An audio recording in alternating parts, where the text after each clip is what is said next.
Kia ora everybody and welcome along to Eventfinda Stadium on the north shore of Tamaki Makaurau. It is the Tuatara hosting the Tauranga Whai from Eventfinda, and we are looking forward to another round of afternoon hoops here in Eventfinda Stadium. Nice crowd building. They've had some great crowds of late, have the Tuatara.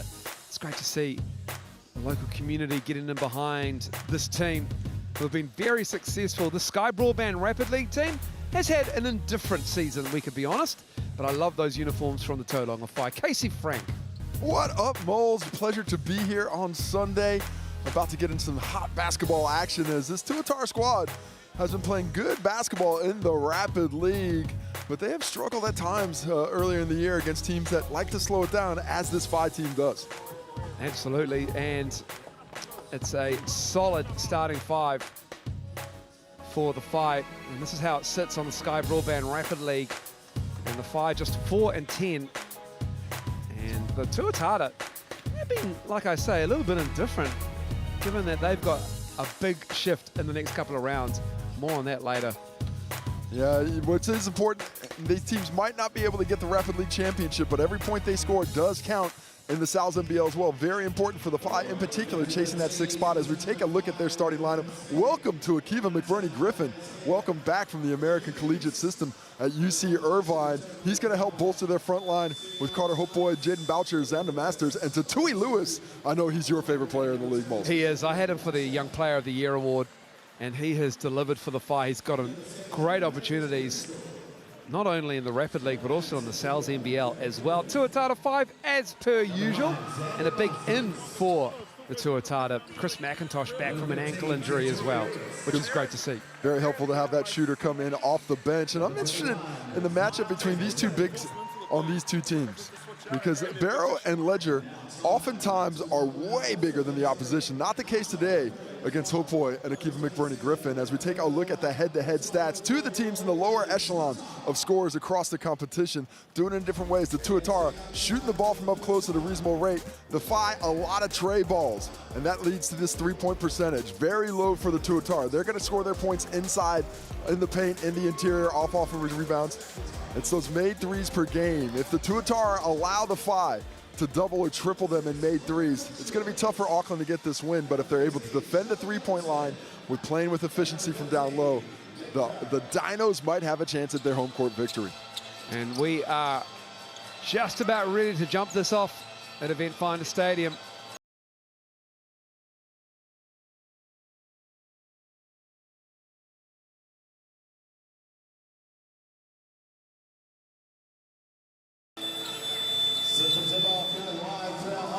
Josh Ledger just give a flex to Tatui Lewis.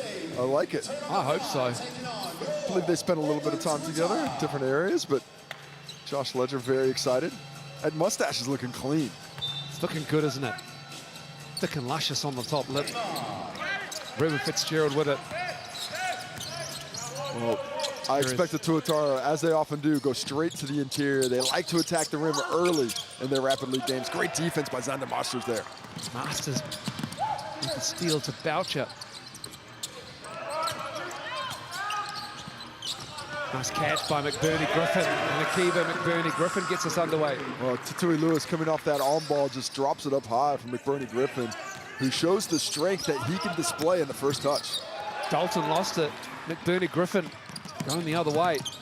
Jaden Boucher creating that turnover with the quick hands. Xander Masters can't drain the triple in response. To Kaha Cooper. Operating with Barrow, dropping it off. Good defense from Hopeboy. And then we've got a foul underneath. Referee Daniel Kuj with the call. Tuatara ball on the baseline out of bounds. See the response here. Take a look at the steal there. Carter Hopeboy gets a hand on the ball. Just easy on high-low action, straight to the cup from McBurney-Griffin, and we're back to the action. Oh, Takai Cooper, who said these teams can't shoot threes. Well, they did this last round too, where they hit three early and then didn't hit any for the rest of the game. So it's about keeping it going, not just starting hot. Charlie Dalton looking to push. The Whai get back. Dalton Free ball. Wow, they started pretty good now. Can't speak enough about how much Charlie Dalton's game has changed in a year. So much more confident in his perimeter skills, and it really changes the geometry of the court when he's hitting that shot. Tui Lewis. Rebound by Cooper. Up ahead to Charlie Dalton.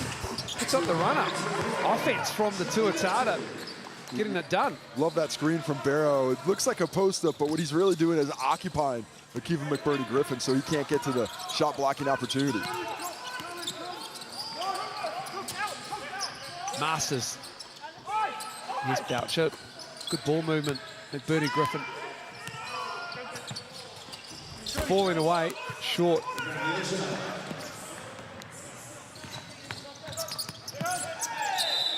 And he's tied up. Yeah. On that other end, I'd like to see McBurney Griffin maybe be a bit more patient, take it to the cup when he's got that size and strength advantage against Dalton in the post. Goes to the fadeaway, enabling the Tuatara to get in that semi-transition.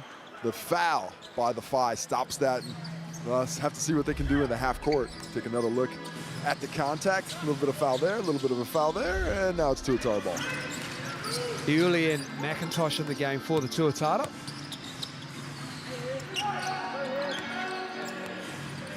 Six to shoot. Barrow needs to get it up.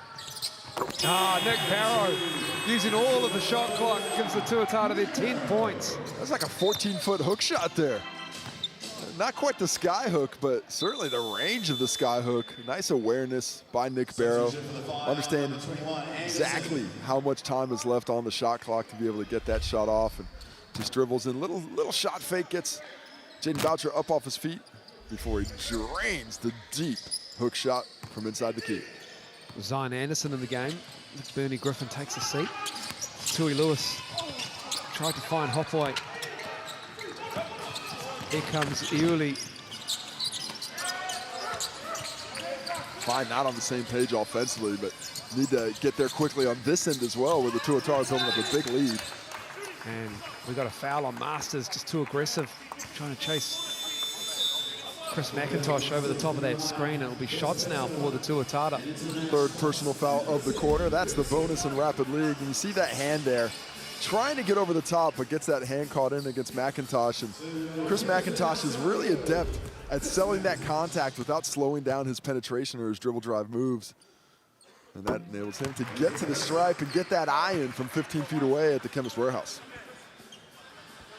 Mairo Greensill in the game. Masters sits. And McIntosh makes both. 12-0 run by the Tuatara. Gave up the first bucket of the game, but have responded nicely here in the first quarter, really pushing that offensive efficiency. Boucher for three.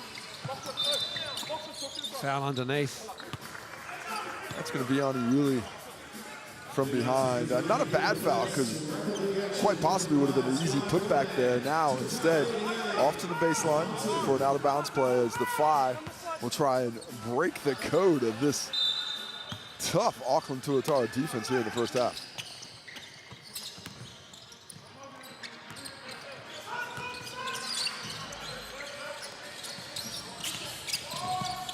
Greensill, 3 to go. Needs to get it up. Wild shot. And then a wild pass straight into our effects mic. Sounded a lot worse than it actually was. I mean, he's unplugged it, has he? Oh, it's gone. No more. What a pass. That is pinpoint accuracy. We're only using one channel apparently, so. I think he made that pass on purpose just so he could start talking a little smack on the court and get away with it. Nice defense. Good rebound. Here come the Tuatara. Time winding down the first quarter, turnover. Got to get it up. Hopway, I think that's a little bit late, and that'll be the first quarter. It is a 12-0 run, like Casey said, from the Tuatara. 12-2 after 1 quarter of Rapid League. I don't mind a lot of the things that the Phi are doing. They've done a nice job in terms of pace. They've gotten up 3 more shots than the Tuatara, but what they haven't done is rebound the basketball or make shots. They're just 1 for 8 from the field right now at 13%. Conversely, the Tuatara 4 for 5 from the field, 80% of their shots dropping down, and a big advantage on the glass. 7 rebounds to just 1. If they don't find if the Phi don't find a way to turn that around, this game is going to get out of hand rather quickly. And 10 points in the first quarter of a Rapid League game is about as out of hand as it can get in 4 minutes. Get yourself the FIBA starter deal of Sky Broadband, $30 a month for the first 3 months. Go to skybroadband.co.nz, or if you don't have any internet, probably have to use that 0800 number on your screen. That offer is until the end of June, and I'll do my best to see if I can get that through until July as well. Yeah, give it a go. But my opinion carries no weight. And you can win free fuel. Score your Waitomo Moolah now. Use that QR code. Free petty. Free petrol. I could use some of that. You can't have that. Oh. That's for the viewer. That's unfortunate. So are the other prizes, do you think it's milk or is it a cow? Oh, you get a cow. That's even better. But don't listen to me. T's and C's apply. Go through the QR code. But if they are giving away a cow, that's probably problematic. I mean, maybe, maybe not. If you're out in the country, that could be helpful. I think you could use a cow. You've got a Ponte B tractor. Put a cow in the back. Yeah, so I've got 2 actually. But I've also got fake grass, so what's it going to eat? Even McBurney Griffin with the fadeaway. Shows nice patience that time. A little bit more of that from the Phi is what I think they need to do. They've been a little hurried offensively. Take their time, get great looks, great to your spot, and hit those jumpers. Much needed basket for the Phi. Fitzgerald to Cooper. Another 3. Continuing to hit from deep. They are now 3 from 3. That was 22 seconds of excellent defensive pressure, but then at the end, we just don't get a hand up. I believe it was Greensell didn't get a hand up on that Tukaha Cooper jump shot. Oh, that's nice from the Phi. Masters drives to the hole, and Jin Bouncer in that dunker spot makes himself available. Good penetration off the bounce there, forcing the defense to react to create that open layup. Jaden Boucher got all of Charlie Dalton on that one. And the Tuatara have only missed 1 shot so far in this game. They've grabbed 6 more rebounds. 7-1 is the rebound count. And the Phi, they've had the looks. They're 3 of 10. They're creating opportunities. Fouling a little bit much. They've turned it over 4 times. Have the Auckland Tuatara, so that's enabled the Phi to get up some of those extra shots. But right now, the Tuatara are just looking very comfortable in the half court. They don't mind penetrating, certainly shooting the ball as well as they could hope. 3 for 3 from the field for a team that is in the doldrums percentage-wise from deep is something that they probably wouldn't have foreseen, but they are happy that it's arrived. That one is good. 2 for 2 from the line. 17-6, Tuatara advantage. Extending their pressure.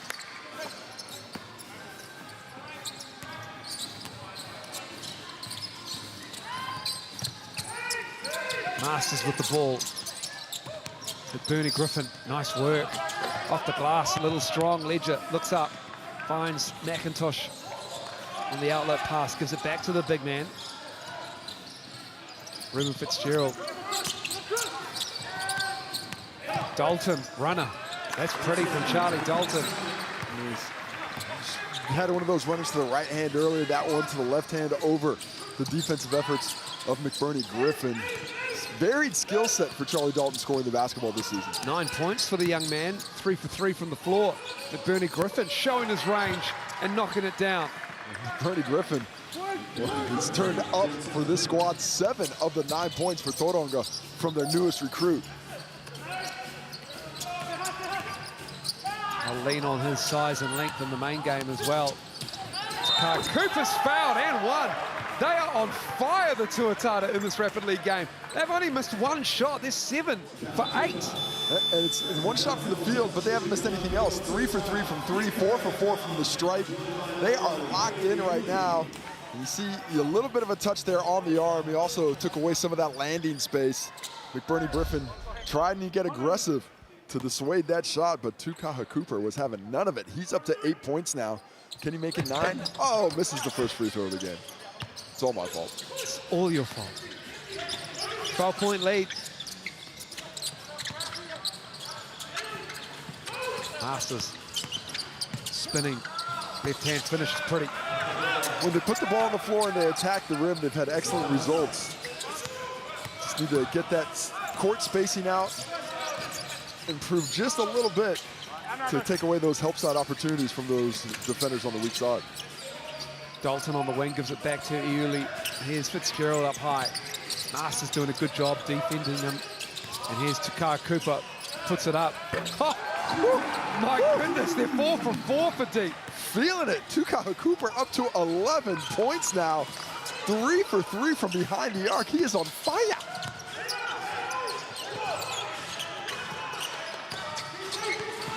McBurney Griffin falling away. Falls short. Iuli looking to run. Fight, get back though. Barrow has position on the low block. Looking to roll across the lane with that right hook. Can't get the roll. Good move there. The right shot for the Tuatara. Whai trying to pick up the pace in response. Tui Lewis bangs down a 3 himself. That's the news. They finally hit a jump shot. Second three-pointer of the game, cutting the lead to 10. A stop here might give them a little bit of momentum as we see the player timeout called with just under 12 seconds remaining. Yeah, player timeout, 30 seconds, no coach involvement. And the Tuatara will operate with 11.9 to go in this first half. And of course the Whai also have their player timeout available. Really important here for the Tuatara to make sure this is the last shot of the game. Or sorry, part of the half. They don't want to get this shot up with 4 seconds left, enabling the Whai to get a defensive rebound as we see Tui Lewis's smooth jump shot going through the net. But they want to take the shot with maybe 2.5 seconds left to take away the opportunity for a player timeout for the Whai.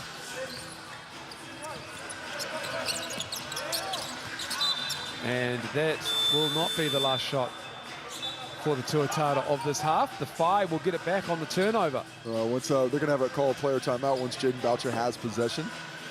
So they're going to have 5.6 to call it in the half court. They've got 5 turnovers in this game as well, the Tuatara. They still lead by 10. Shot making has been impressive. They're 8 for 10 in this first half.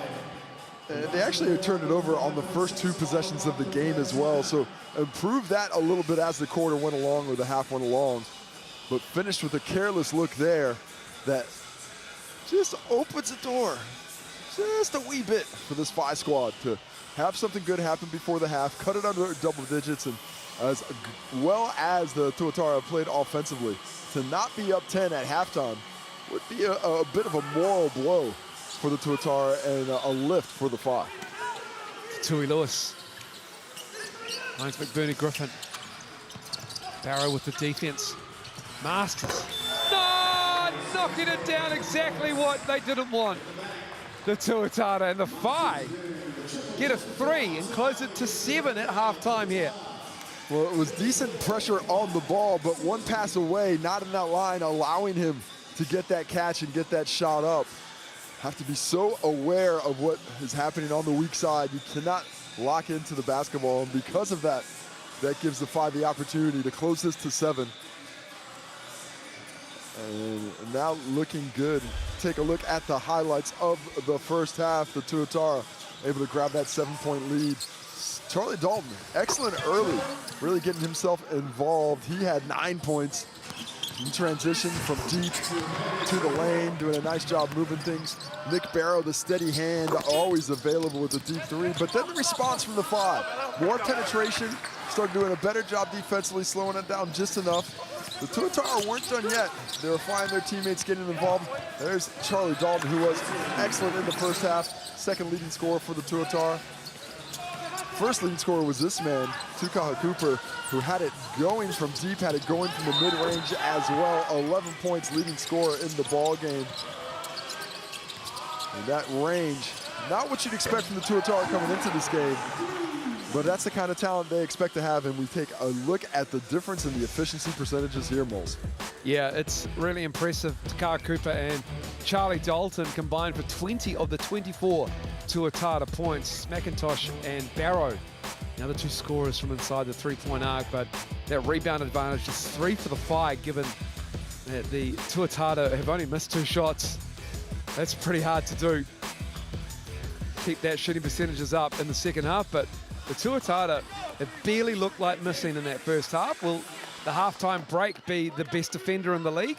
We'll find out. And get yourself a large buffalo chicken pizza from Sal's. Use the QR code, and then Sal's Basketball is the online code. I feel like the Sal's Basketball code, I feel like we phoned it a little bit this week. I feel like the other codes have been really, really good. Yeah. But it's just, it says what it does on the label. It does, but Well, that's what you won't forget. label. I bet you that one you can remember. Exactly.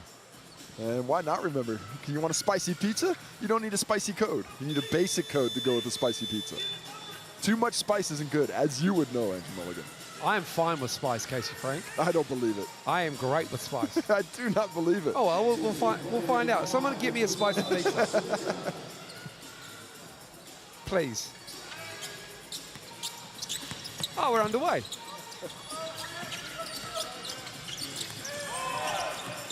Ely with the ball back. And an offensive foul from Barrow. Not his first, it won't be his last.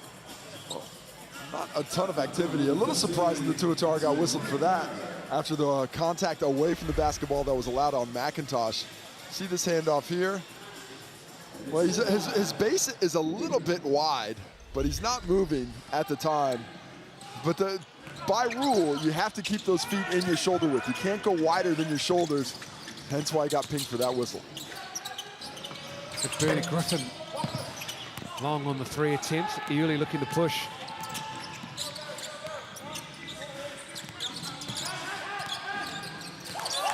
McIntosh for 3. Banging down another 3. They're 5 for 5, the Tuatara.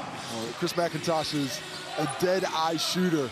Not as much off the dribble. He likes to catch and shoot more, but looked very smooth off that move.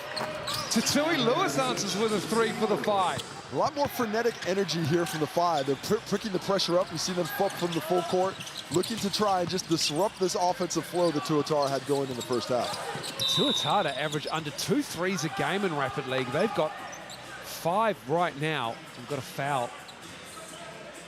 Mario Green still there.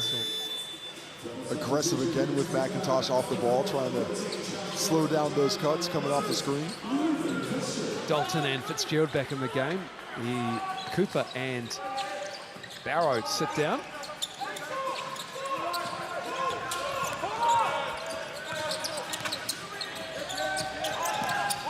McIntosh. Charlie Dalton with a shot clock winding down. That almost went down. Much better defense by the Whai, extending. We didn't see the penetration that the Tuatara were getting with ease in the first half. Hoffoy. Carter Hoffoy misses that. And then Whai pressure. Need to get it over. Just beats the 8-second call. Nice bounce pass to Dalton, who couldn't quite corral it, but it came off a 5 player, so it will be Tuatara ball. I actually think Charlie Dalton pretty fortunate to keep that possession there. From this angle, it looked like it came off his hand from a little, including a little contact from the Whai, might have affected things. Fitzgerald, baseline jumper, can't find it. Now the Whai coming back in response. Tui Lewis spins. Well, that was nice. So does McBurney Griffin. Gets the roll, that's pretty. Well, that's the first time I saw McBurney Griffin go to the basket off that spin move. He's been going to the fadeaway. Going towards the rim, I think, would do him some good here in his scoring efforts.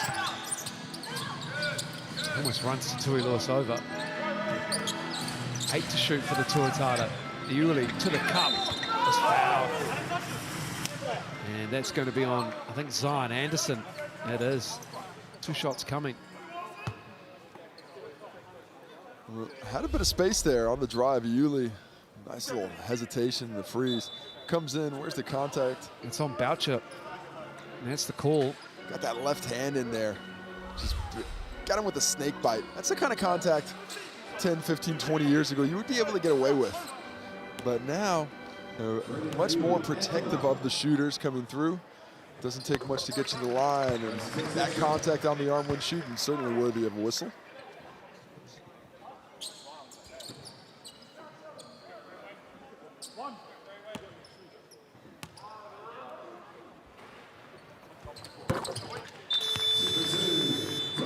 Subs on the make, Xander Masters back, Takar Cooper comes in, Ledger sits, excuse me, Uli sits.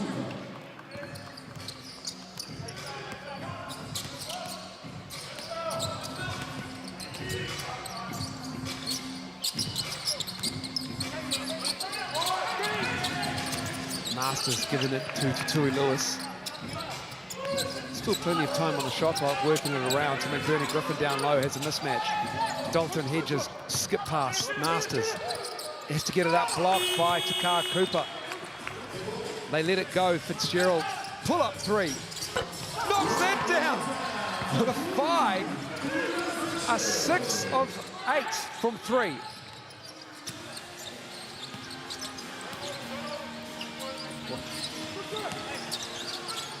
Six of 7 rather. McBurney Griffin misses that.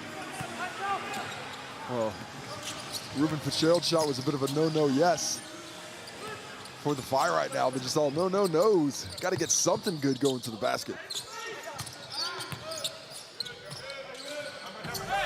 Good defense on Dalton. 10-point lead, 34 seconds to go in the third quarter. Masters, that three's off. Ledger with the board. And looking to take close to the last possession here. Going to be about a 6-second differential though, so no matter what, the Whai get another chance, unless they foul.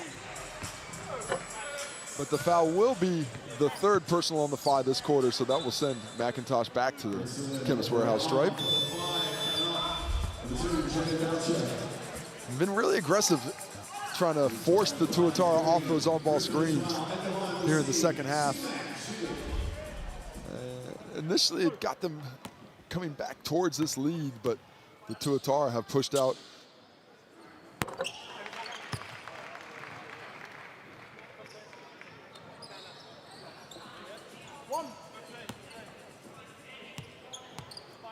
Just an update on the score, 33-22, a little bit slow ticking things over.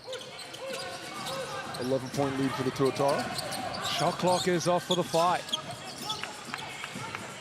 Dalton has it after Takar Cooper got it.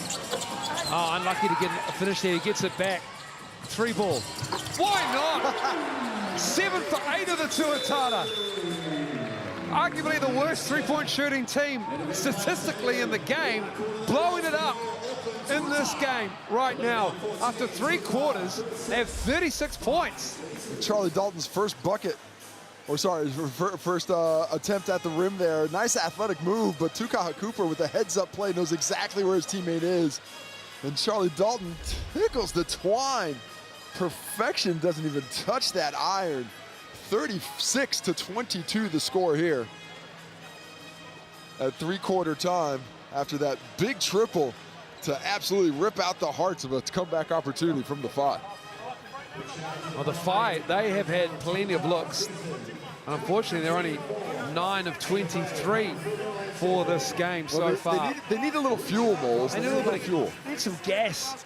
They need to cook a little bit more, get some free fuel thanks to Waitomo. Use that QR code and score your Waitomo moolah now. T's and C's apply. If you're going to win a cow, you could win a American football. I mean, I'd probably take the cow. Technically, the American football is leather, so you're a man of the land. That's perhaps why. A bit of both. That's me. I've always said it. And what's Casey Frank like? He's a man of the land. A man of the land, but I also need broadband, so that fiber deal. Yeah. I also say you're a man of the land. That's a broadband joke. Kind of. In the broadest term. Anywho, in the broadest term. Oh, that's good. And we're back. We never left. Okay, 14-point You might deficit have on the TV. here for the Whai. And Auckland has been dominant in a lot of categories. They are controlling the glass, where they have 15 rebounds to 7 7 assists. They've forced, but they have turned the ball over 6 times. Can the Whai get some more turnovers off the Tuatara?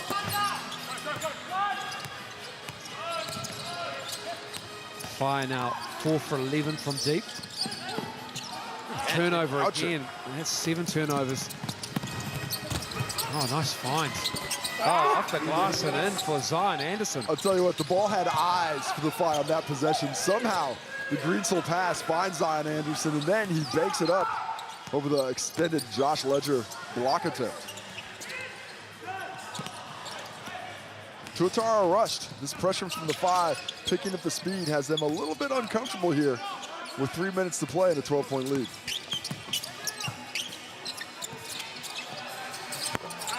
That 3 is good from Greensel. Greensel playing well with a lot of energy here. Look at him all over the basketball. Ooh, thought he might have forced that turnover there, but instead he gets whistled for the contact. My old Greensel, good hustle in the backcourt. Unfairly called for the foul in his eyes. Shot of Jet Thompson there. No Jet Thompson in this game for the Whai. Just been dealing with a bit of a groin injury. He's been told that he needs to take a little bit of time off in order to be fully fit for next week's doubleheader for the Whai. Yeah, they have the Sharks and the Nuggets in a southern swing for round 13. The Whai do. Here's Iuli working the shot clock down and gets the and one. Oh, that little hezzy looked like he was going to go back to his right shoulder on the spin, but instantly attacked off that. Right here, he comes in, I'm going to go this way. No, I'm going right back to the bucket, straight through the chest of Zion Anderson. Strong finish. Brandon Iuli has really been a nice midseason pickup, and over this next few weeks when there's a few tall blacks missing, I see him playing a much more expanded role. Absolutely. This is the and one opportunity, but Barrow's there to get the rebound. Steals that rebound. Didn't know officers were allowed to do that. Ledger. Dalton has it. Josh Ledger with 7 on the clock and a big size advantage. Double comes though. And a walk, just was trying to find somebody, a cutter, a spot-up shooter, and he traveled. Tracked that pivot foot a little bit.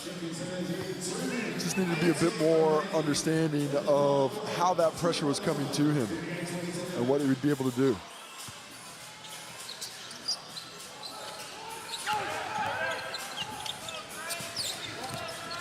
Masters to McBurney Griffin, picks up his dribble. Gives it back to Masters. Whai really need a bucket here.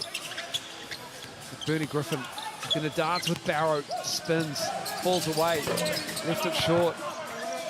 I wonder if the Tuatara don't just slow things down a little bit here with such a big lead and limited time left. The shot clock is maybe their best friend. It's only down to 11. Dalton for 3. Dalton ripping that net through. He is on fire. 15 points now to go along with 4 rebounds. That's the 8th 3 for the Tuatara. They make less. They were barely making over 1 a game. They were barely making 2. I hope this inspires the vets in the 5, because they love to shoot the 3 ball, that is for sure. They are a 41% 3-point shooting rate team, so it's a big part of their offense. And every one of that 5 can shoot the 3 ball of the Tuatara. Lead cut to 11, and a lot of pressure from the Whai, almost forcing the turnover there. But what we do have to worry about for the Tuatara is getting the ball over half court. Just 4 seconds left to cross that half court line, finding to maintain this pressure. Dalton, Heads up play. Really heads up play. Calls that player timeout. Whai's defense was extended and good, and so they get to bring the ball over half court, and they've got 14 seconds to play with and avoid a turnover, which they've had 9 of in this game, and they have an 11-point lead. Yeah, that was looking like a turnover. Had he passed it in, it would have been stolen. Had it come in, I think they would have struggled to get across half court. 1 make, and suddenly they're only up 6 points. Instead, bring it forward, have a lot of time to get a good shot off on this opportunity, and make here just about puts this game in the cooler. Takar Cooper gives it back to Iuli. Left hand finish, nice from Braden Iuli. He's got 6 points now. McBurney Griffin. And he gets the and one on Barrow. McBurney Griffin has played quite well today. I like his aggression and a skilled big man with a lot of strength. Looks like a guy who might be able to help the Sal's NBL team as well. Nice little jab step off to the right shoulder, making Barrow think that he's going to go to the right hand. Instead, back to the left, straight to the cup. No fadeaway this time. So he gets the contact, gets the foul, and gets the three-point play the old-fashioned way.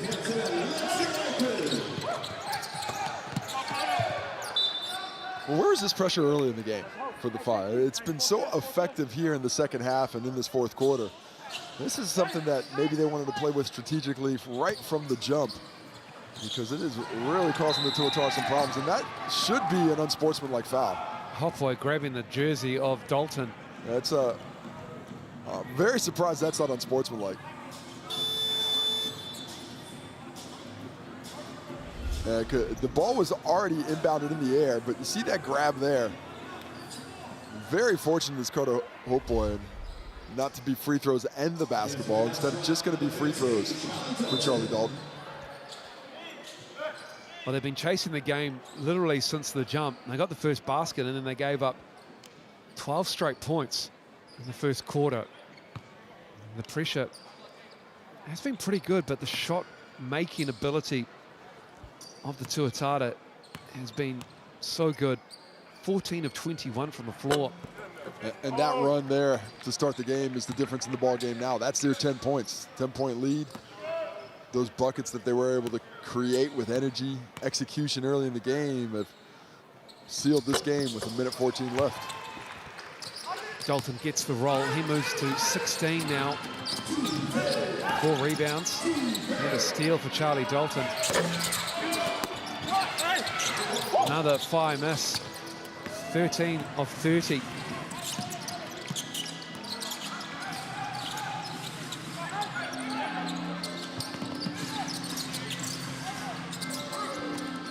Look at the effort from the Fire, really putting in the hard yards here in the second half. A little bit too late, unfortunately, for them. That foul is going to send the Tuatara back to the Chemist Warehouse for a couple of attempts. And a chance to put this game further out of reach.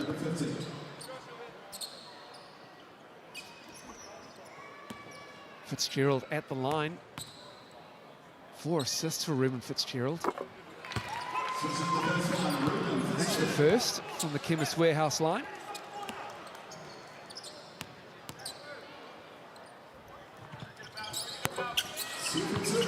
Makes the second. And the free throws are starting to add up for the Tuatara, now 10. And a foul. So 8 for 12 are the Tuatara from the free throw line. McIntosh has called for it. Sorry, 10 for 14 after those makes. And now back to the stripe for the other squad. Yeah, it's Tui Lewis at the line. That'll be his first shot at the Chemist Warehouse foul line as well. Rattles down the first. Just the third free throw attempt for the Five this ball game. Shows you the difference in mindsets between these two teams. The Five, much more perimeter oriented, haven't been able to get to the cup as often as they like.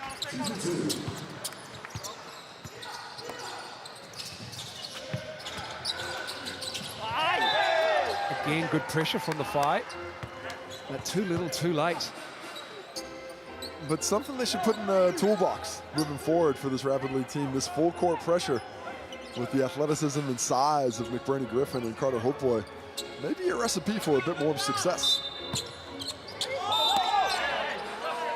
And you can't change players while... Well, you can, because the ball hadn't been handed yet. That's a mistake by the official there. Well, the referee had bounced it up. There's no possession yet, though. Until the player has the ball, they can change whatever they want. There's nothing been inbounded. I'm not 100% of the rule, but my opinion is if that hasn't been handed to the player yet, they can change somebody out. Well, a little bit of justice then, if you're correct, Casey, because the Five get it back.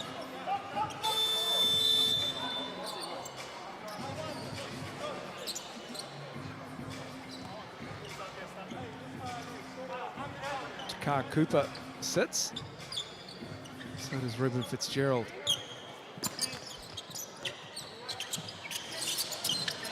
Bernie Griffin masters for three. Tui Lewis. Tui Lewis finds McBurney Griffin. And shot clock violation. The Phi just wasting opportunities here. And I think they were unaware of the fact that shot clock started at 14 with the possession in the half court. So a little bit less time to work on than they had. A little bit of frustration from the Phi not being able to get that shot up on the rim. But sticking with the press.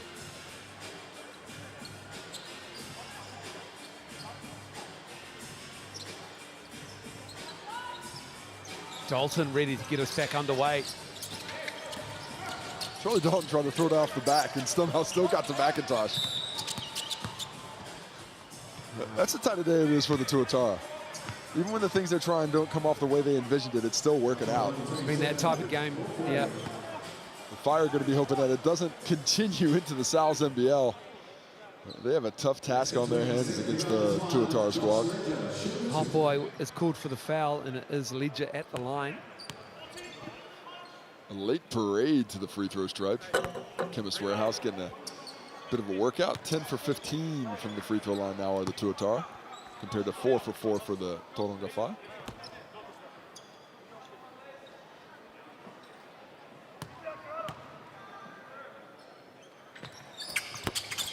This is both, but Dalton gets the rebound. Steps through, McIntosh cutting, kicks it out. Back to Iuli, 5 on the shot clock. Iuli looking to drive, gets to the cup. Bernie Griffin just a little bit late. And a player timeout for the Phi. Stretching this one out, down 13 points. Calling the player timeout because every point counts in the Sal's NBL. The Phi still in that mix for the 6. They're a game back, but if they can get some wins, they still have a chance. And if a tiebreaker does occur, maybe the bucket they can get here might be the one. I find it unlikely, Moles, but it's possible. I find it unlikely as well, Casey. 4.3 seconds to go. Let's see what the Phi can execute here. They've been chasing the game since the jump. Had 9 more shot attempts. And Xander, excuse me, it's McBurney Griffin who can't get the shot off in time, and that's it. We're over. We're done. 48-35, and we'll be looking at the stats, and it's the Tuatara lopsided. Well, you can see, look at that efficiency, 68% from the field, 89% from deep. For a team that was hitting 1 3-pointer coming into the game, 20 run rebounds to 8, 9 assists. The only blemish on their mark today, the 11 turnovers forced by the Phi. And the Tuatara and the Phi are coming up at 3 p.m. That is going to be an excellent game. Josh Ledger and the Rapid League team of the Tuatara get the dub.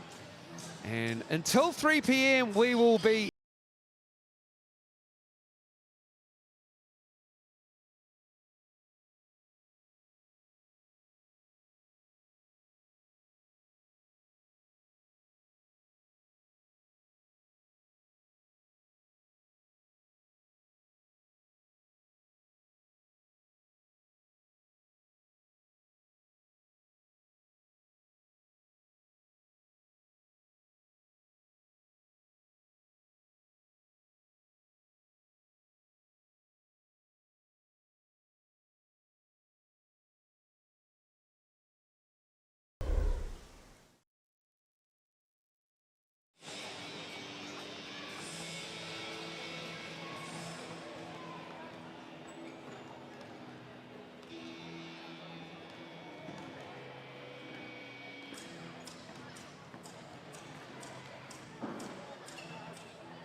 from each match, including the away games as well, and your chance to win a signed Tuatara singlet.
Just a reminder as well, with our promotion, miss twice, free slice. If anyone from the Tauranga Whai misses both free throws at the line, everyone in the Eventfinda Stadium will get a code to unlock for a free Sal slice. Thanks to Sal's authentic New York pizza.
Down to tip on the air for round 12. The Sales in the round, proudly presented by GT Carlos. Send out by the boots here in Auckland.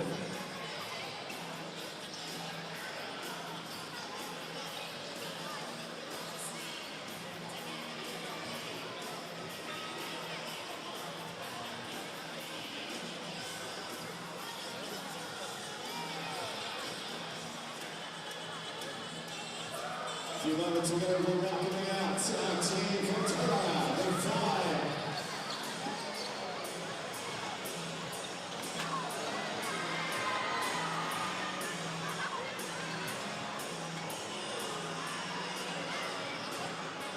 All right, teams and beaches for these team announcements.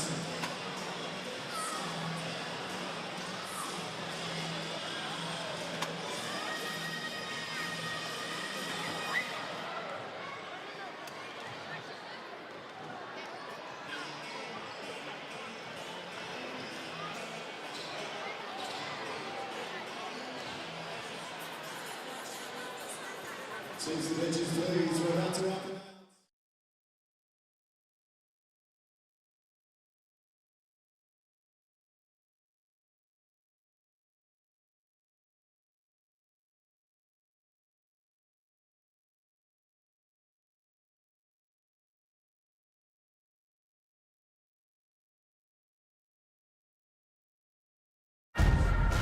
Basketball is a movie, and every game is a blockbuster. E for excitement, entertainment, energy.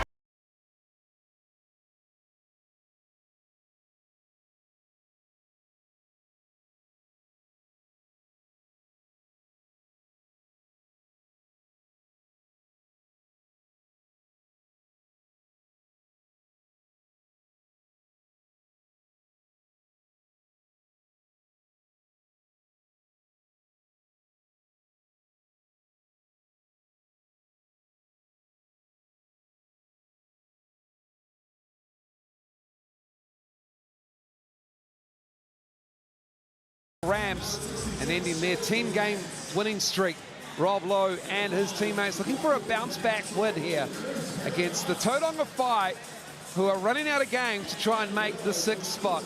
Andrew Mulligan, Casey Frank on hand for this one. And Casey, this is a must-win game for the Whai and a feel-good game for the Tuatara.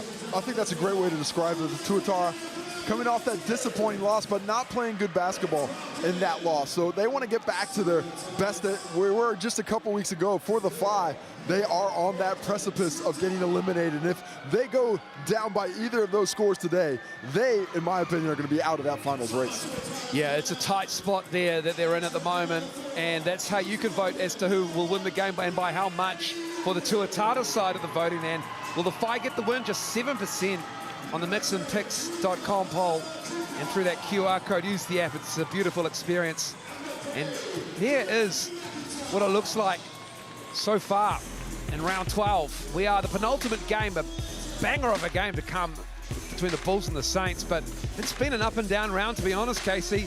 A lot of blowouts. A lot of blowouts, a lot of differences on the ladder. The Air started the week with a big win against the Nuggets. The best game of the week up to this point has been the Rams and the Giants. The Giants tailback just coming up short. A couple of blowouts at the bottom of that table. Last night, the Giants surprisingly absolutely dominating the Hawks on the road. A huge win for them and their playoff hopes, bringing us to today's game between the Tuatara and the Whai. But it might leave us with the best game of the week to finish off the action later this evening. Yeah, TSB Arena in Wellington looking to have a great game against the Bulls. The Saints, you see there in 4th, the Bulls in 5th, the Tuatara in 2nd spot. They were rooting for the Giants on Thursday night. They couldn't quite get it done, unfortunately, in Nelson. And the Whai there in 9th spot, you can see how tight that is with the Giants, Nuggets, and Hawks above them. That 6th spot beckoning. I tell you what, if the Bulls lose in the game after us, that makes it real interesting for the 5th spot as well. I'll tell you what, if they do lose that game, they're closer to that group on the outside looking in than the inside looking out. As we take a look at the starting lineup for the Whai, one big out, Ira Lee dealing with some personal issues. So as soon as he's come into the team, he is already back out of it. Don't know when he's going to return, but he won't be here today. Denham Brooks studying into the starting lineup with Phil Carr, Jaden Bazant, Cruz Perro-Hunt, and DeMarcus Holland. Well, without a third import, DeMarcus Holland and Phil Carr will look to step up. DeMarcus Holland, a 3-time Defensive Player of the Year at the University of Texas, and his defense will need to be at the 4 against a high-octane offense of the Tuatara. That starting 5 can fill it up, so DeMarcus Holland will need to be keyed in, I should say. Casey Frank caught up with him before the game. Well, DeMarcus coming into this game, the Whai in a difficult position, chasing that 6th spot. What's the mindset of this club coming in right now against one of the top teams in the league, having to get a win to stay with the pack? Yeah, so we've just been focused on the things that we can control, like our pace, our intensity, boxing out, making sure we all on the same page defensively, and just going out there and having a more togetherness than we've had all season. And speaking about staying on that same page, must be difficult with guys in and out of the lineup. Another change this week with Ira Lee unavailable. How does the team come together and overcome that with so much going out of there that isn't in your control when you're trying to stay with those things that you can control? Yeah, I think we just have to look at what we have and go into the game knowing that we can't change the circumstance that Ira has things going on that he has to take care of. So that's all we can do is move forward and be where our feet are and just show up and give it our all. 30-year-old DeMarcus Holland, and that's the starting 5 for the Tuatara, and a lot of vet experience in that 5 as per usual. That lineup has stayed steady since they've had their full team. Possibly the most talented starting lineup in the league in terms of scoring the basketball. They have done such a great job at it this season. And one of the guys who's led the way is Tom Vodanovich. The way he has been shooting the basketball, giving that interior presence as well, has been so impressive for the Tuatara. He has gone from strength to strength this season as he is getting close to a Tall Blacks campaign in the coming weeks. Yeah. Round 13, 14, and 15 will be interesting for the Tuatara. We'll get into it as the game progresses. But look at those numbers for Tom Vodanovich, coming off a championship-winning season with the Tasmania Jack Jumpers, answering their call and stepping up and helping them out. That has been a heck of a 12 months for Tom Vodanovich. He also caught up with Casey before the game. Well, Tom, big game today after a disappointing loss a week ago to the Rams that ended your winning streak. What's the mindset of the Tuatara as they come into this game, trying to start a new streak in the coming weeks? Yeah, I mean, you can't sleep on any games in this league, right? They're hungry. I think, the Rams game was a good test for us. Obviously, we fell short, but you know, shows what we need to work on going into the rest of the season. The FI brings some challenges. We just really want to hone in on ourselves. You know, we're trying to still solidify our identity and how we want to be going into the playoffs. So yeah, we're just trying to tick boxes. I mean, I think we want to run the floor a little bit more and make sure we guard their players. You know, sort of locking in on the scout, the things that we can take care of it in any game. You know, it pays dividends later on. And speaking of that, Spout, this is a team that has a little bit of roster turbulence. No Ira Lee today. That changes things. For a team such as yourselves, very talented, against a team that on paper you think you have the advantage of, how do you keep yourselves from getting overconfident coming into a game where you know you expected to play well? Yeah, I don't think overconfidence is a problem we have. I think with Ira being out, it brings in Denham. He'll be playing a lot more. He brings a whole different skill set. You know, we've got to guard him at the three-point line now. We've sort of been working on maybe a bit more of a non-shooting big position. So we've had to manipulate things a little bit. But no, we're just ready to go, man. We just got to come out firing, and hopefully we can have a good start. That's something we've sort of been slacking on a little bit. So if we can take care of the first 5 minutes, then we should be all right. 42% from deep for Tom Vodanovic on just under 6.7 attempts on average, and this is how it looks head-to-head. It is skewed heavily towards the Tuatara. There's a dichotomy in statistical relevance here. Almost 96 points per game for the Tuatara. Last in the competition, all the Tauranga Whai at 76.4. The Whai don't pass the ball as nearly as well to each other as the Tuatara do. The points in the paint, as good as the Tuatara are from deep, they're better on the interior. Look at those second chance points.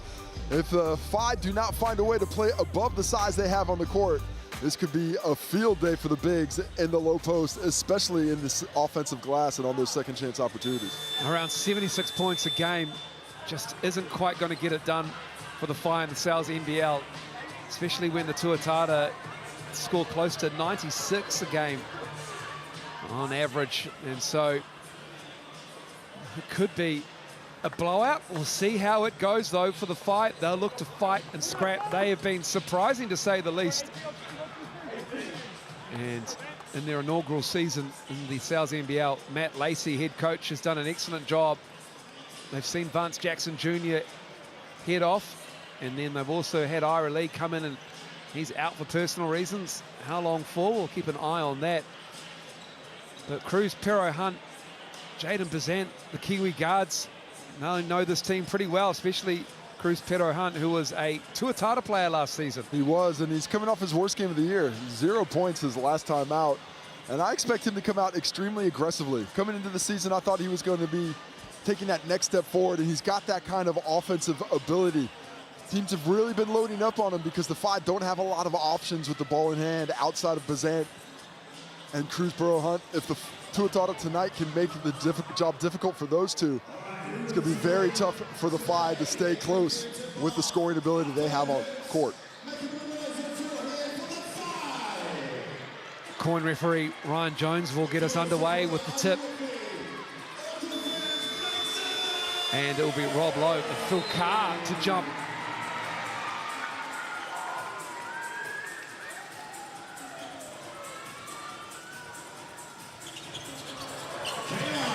Corey Webster with the ball.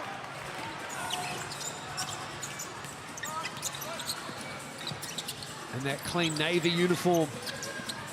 Whai's uniform is really nice as well. Their color scheme inspired by that Miami Knights, that nice uniform, and that's just perfect basketball from the Tuatara to start us.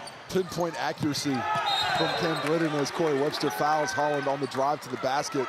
Love the slow roll out of the execution. Physicality from the Whai early in this game, and they responded on the other end. You see that, almost a tear there. Rob Lowe kind of loses the basketball, still able to make the shot. Cannot ask for better execution on the first play, but on the other end, a quick attack, no help side, and free throws to start things off. A good recipe for the Whai. DeMarcus Holland is 68% foul shooter from the Chemist Warehouse line. This is the first. This is the second. Is that free pizza? Is that free pizza? I think that's free pizza straight away. The first one. It's almost anticlimactic.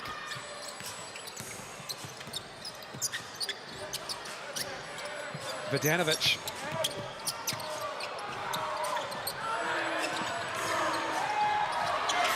That three is off. Well, a good spacing there. Vodanovic just loses the basketball. But you can see the Phi, they're being more aggressive defensively than we've seen of them in recent weeks. Here's Denham Brook. Front of the iron, misses that. Denham Brook, a very different look to Ira Lee. His perimeter shooting ability stretched that floor, but tougher for him down here in the low post. Rob Lowe saw a double, doesn't matter. And that double has to come earlier. It can't come on the third dribble, it has to come in that first dribble. He has to be thinking about it before he puts it on the floor. That's not what happened. That's why he got into his rhythm for the hook shot. Here's Carr on the drive. That's nice from Phil Carr. Just barely gets that angle. Rob Lowe, I thought, closed the space well, but a quick attack by Phil Carr gets the two. Webster's three. Rims out.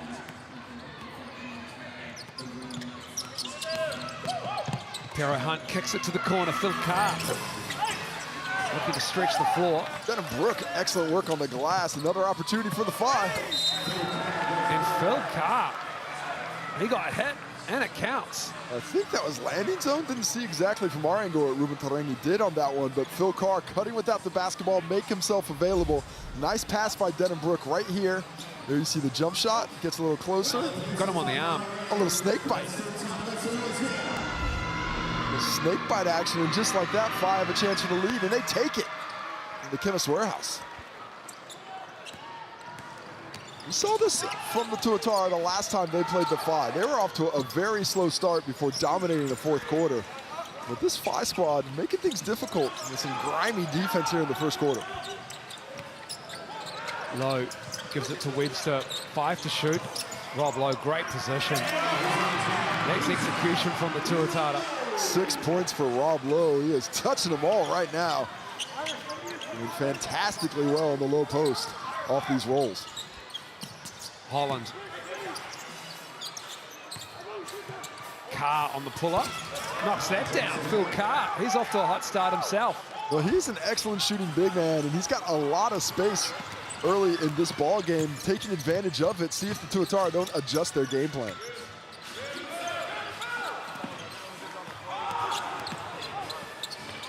Tarangi. Right-hand finish. Good defense. Denham Brook with the rebound.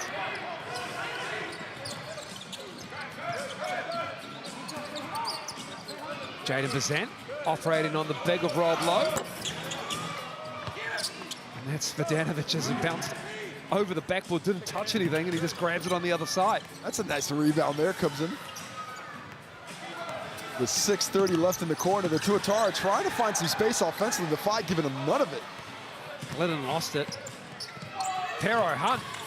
That three is good. What a start from the Phi here. They are locked in defensively. The offense is okay, but the defensive energy is what's creating things on the other end, getting them off, going downhill, getting that momentum early. Vidanovic and Pero Hunt getting into it.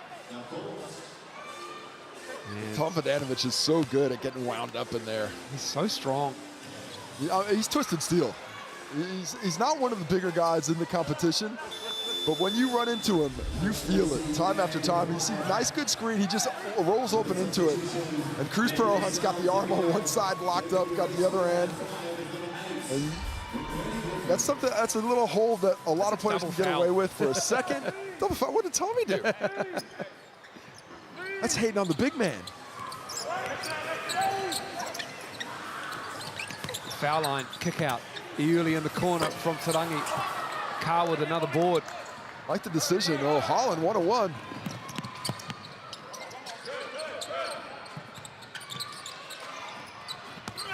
Phil Carr underneath to Holland. Now it's Bazant. Vidanovic pulls down the board. Good quick decisions by the Phi, though. I like the space and pace with which they're operating. Iuli to Webster. Free ball. Rips it. Does not need much room to get himself going. Just enough of a screen that contest from Holland a split second late, and that'll kill you against C-Webb. Bazant knocking that down. Trading buckets here. Tuatara down 3 here early on to the Phi. Not the offensive efficiency we expected from the Phi. But they are playing well down a man in either league. Bernie Griffin left behind. Oh no, they called a legal screen down low. Yeah, that's a foul. And DeMarcus Holland comes up clutching at his ankle. So the bucket has been wiped off for Corey Webster. I thought that screen was a little bit late. Bogdanovic and Holland get locked up underneath. We'll take a look at it here.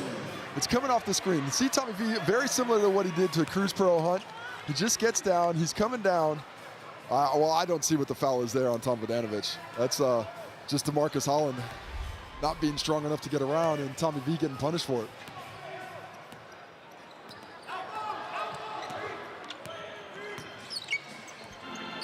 Here's DeMarcus Holland. Fired it too strong. McBurney Griffin was a bit low and he couldn't corral the wild pass in. Welcome to the back to the South NBL, Kevin McBurney Griffin. Last played a few years back for the Otago Nuggets. I believe it was 2020, or prior to, or was it in the year after 2021 perhaps? But nice to see him back after a college career that's still ongoing.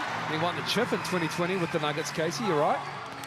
Yuli to the cup. Another strong drive for the young fella.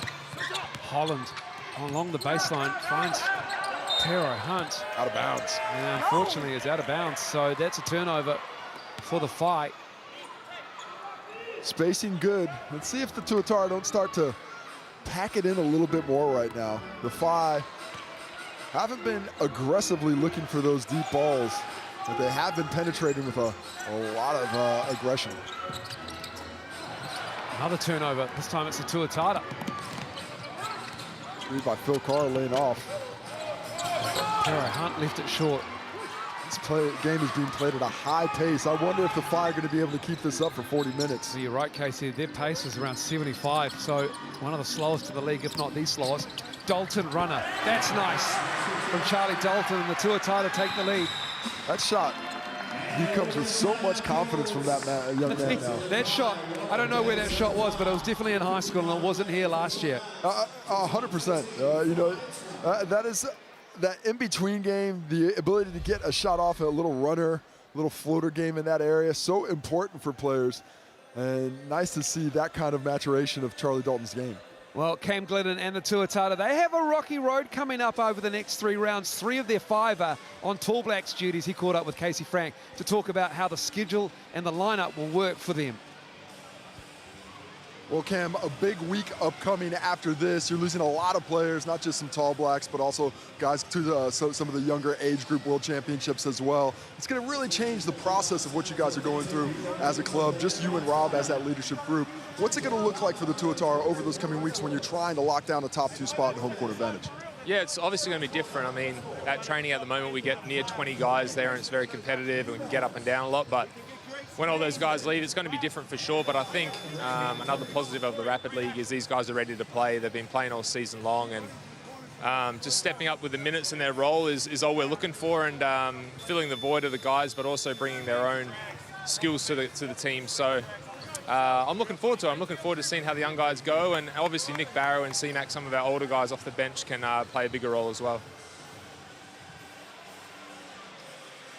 That will be an intriguing couple of weeks coming up for Rob Lowe and Cam Glidden. And for teams across the competition. Yeah. A lot of talent is going out the door just because of the timing of the international window and Olympic qualifying this year. And teams have to prepare, not only to not have those players for a couple of weeks, but possibly not to have them for the finals as well. And a foul on Dalton. So home court advantage, so important in the playoffs. Then there will be no one venue for the playoffs this season. Back to home floor advantage, which is a great initiative.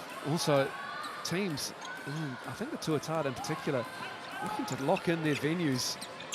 Unsure as to whether there'll be 1 or 2, maybe even 3, let alone how they can host a semi-final or a final, as Boucher's 3 is off, but Carr tracks down the board.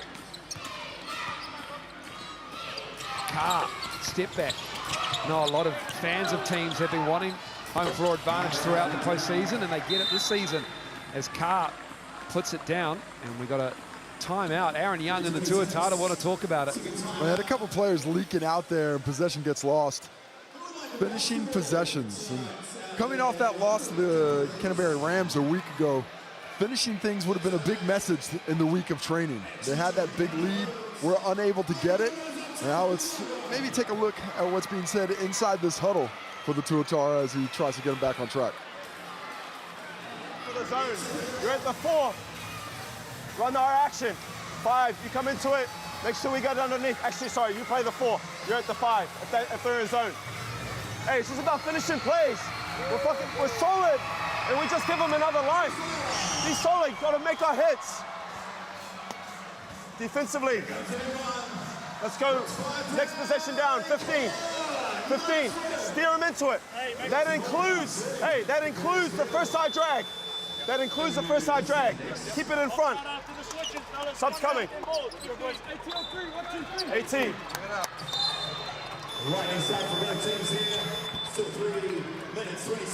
We'll get you large buffalo chicken pizza for $40. Use that QR code. You really want to phone in Sunday's dinner, and this is a great opportunity to do it.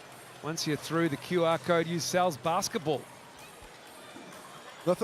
Nothing better than a pizza for dinner on a Sunday night. Absolutely. It's up there with the traditional family roast. It wasn't my family.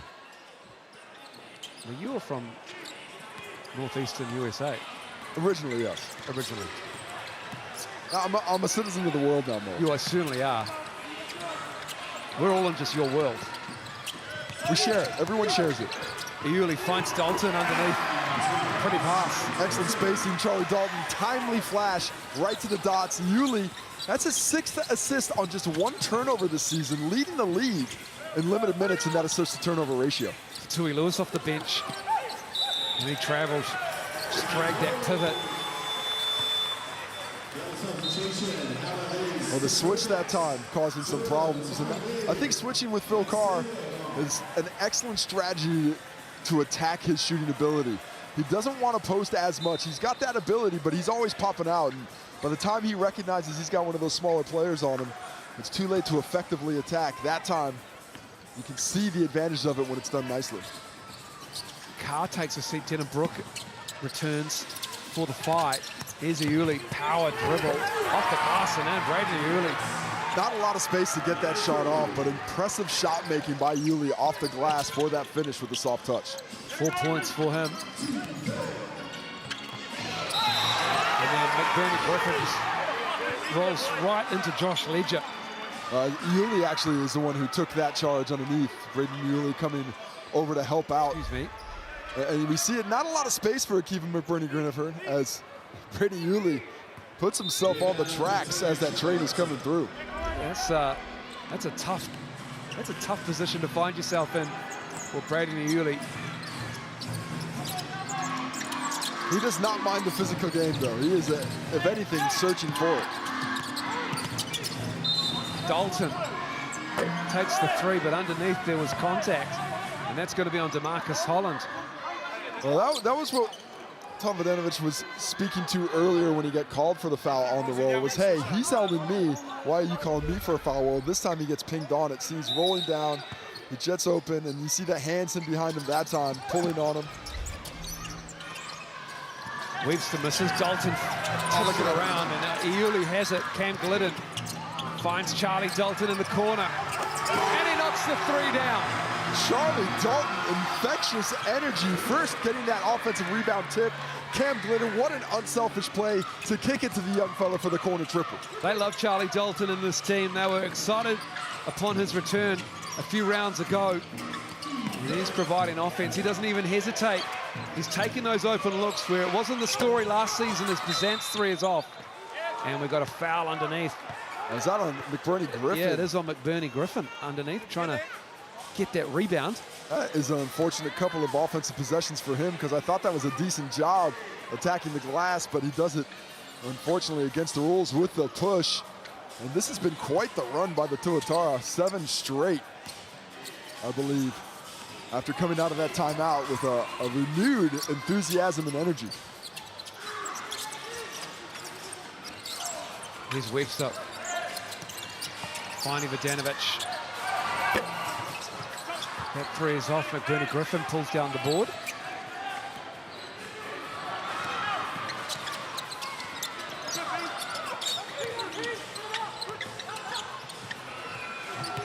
Broken up by early. Up ahead to Glidden.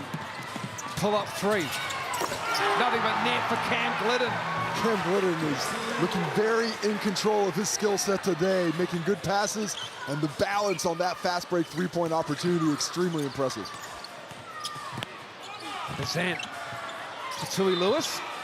Unfortunately, can't bring it in. That's unfortunate for Jaden Bazan. He's checking his hands for wetness there as we have another look at the interior pass gone wrong. Corey Webster kicks it ahead early. All this space. Cam Glidden says, thank you very much. Drained that triple.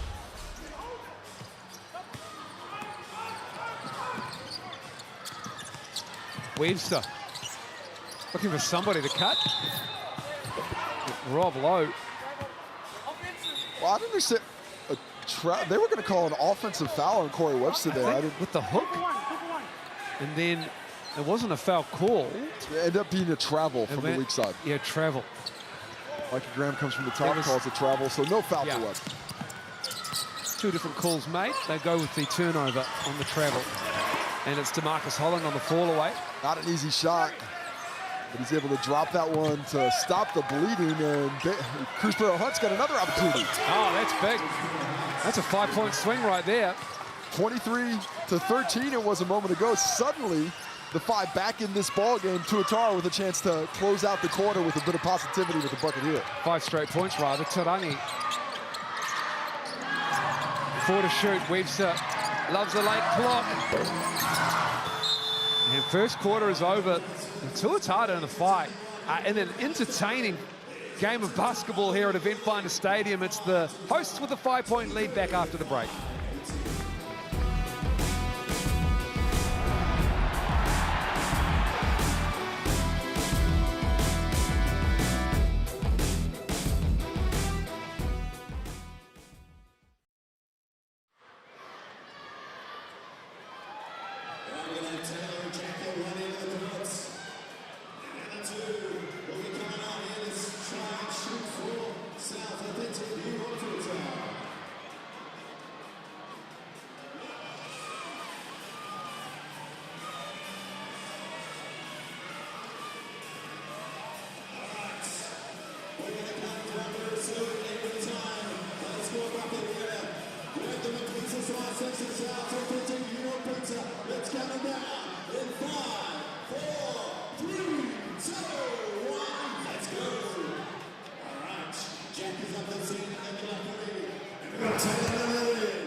Welcome back to Eventfinda Stadium, and get yourself some merch with the QR code there at the team merch shop online right now.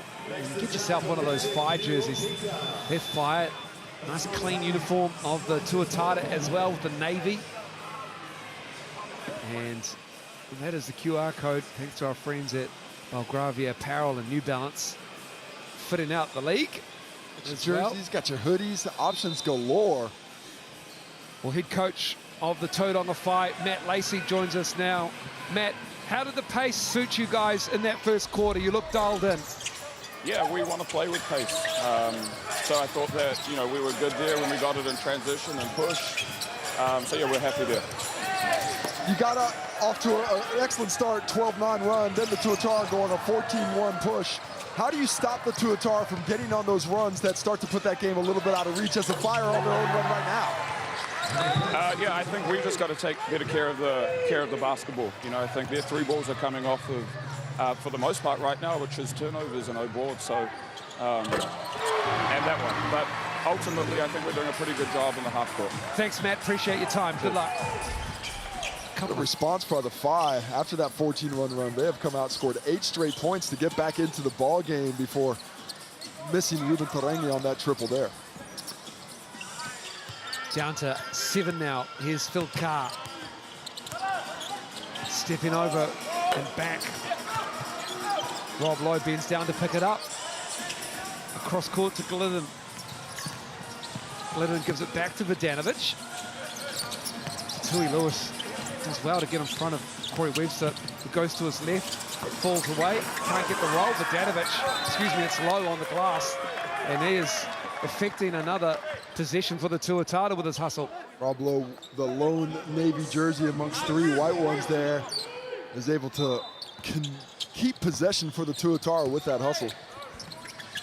Tarangi's 3, in and out.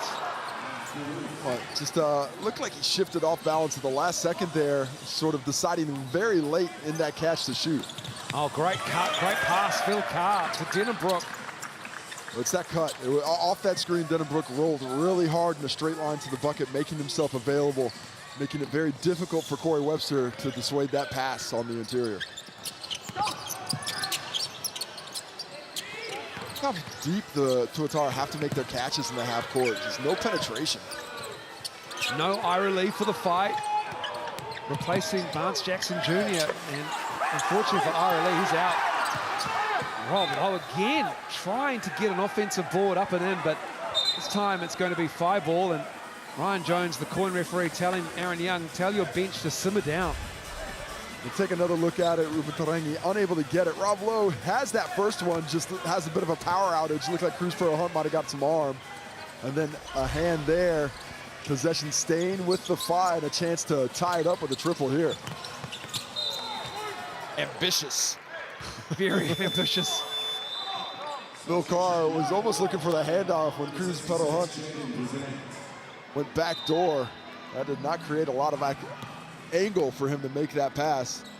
Phil Carr just needs to pump on the brakes there a little bit. These two teams are really good at looking after the ball coming into this game, but not so far today. Right now, the Tuatara have 6 and the Tauranga Whai have 7. That's turnovers. Yeah. Oh my. These two teams average around 12 a game. We've got 7:21 to go in the half. Vidanovic.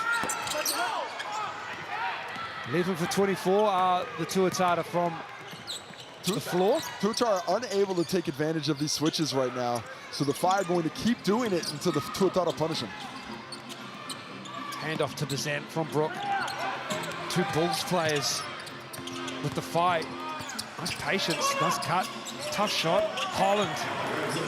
And the patience was the key in that opportunity. Holland did not rush that shot, took his time. It was a difficult one to make, but he cleared some space because of that patience. Vidanovic pulls the trigger. That's offense. And to me, that's too quick. But when Tommy V's shooting it, maybe not, because he has had his eye in this year, a mid-40s three-point shooter. He feels a little space, he's going to take advantage. Yeah, his eyes lit up. You could hear it. Bazant's 3, too strong. Phil Carr was pushed by Tarangi. Phil Carr felt the contact, sold it, and Tarangi will be called for the foul. I mean, Rubes the whistle hadn't even blown, and Rubes had already given it up. Yeah. That was what, he picks up his second personal foul there. We'll take another look at it as he comes in. I think that might be a little bit of a sell by Phil Carr. Yeah, you heard it. It was a great job by Phil Carr selling that. That was not a. I mean, I know Rubes is a strong dude. Selling it like a used car salesman. DeMarcus Holland to Denenbrook.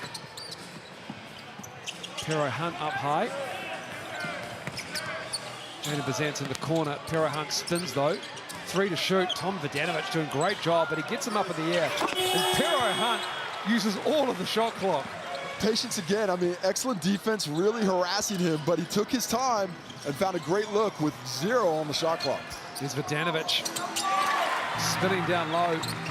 Tuatara need more of that, more on the interior. That's where their big advantage is, but because of the defensive pressure, the Phi have forced them into a perimeter team for the majority of this first half so far.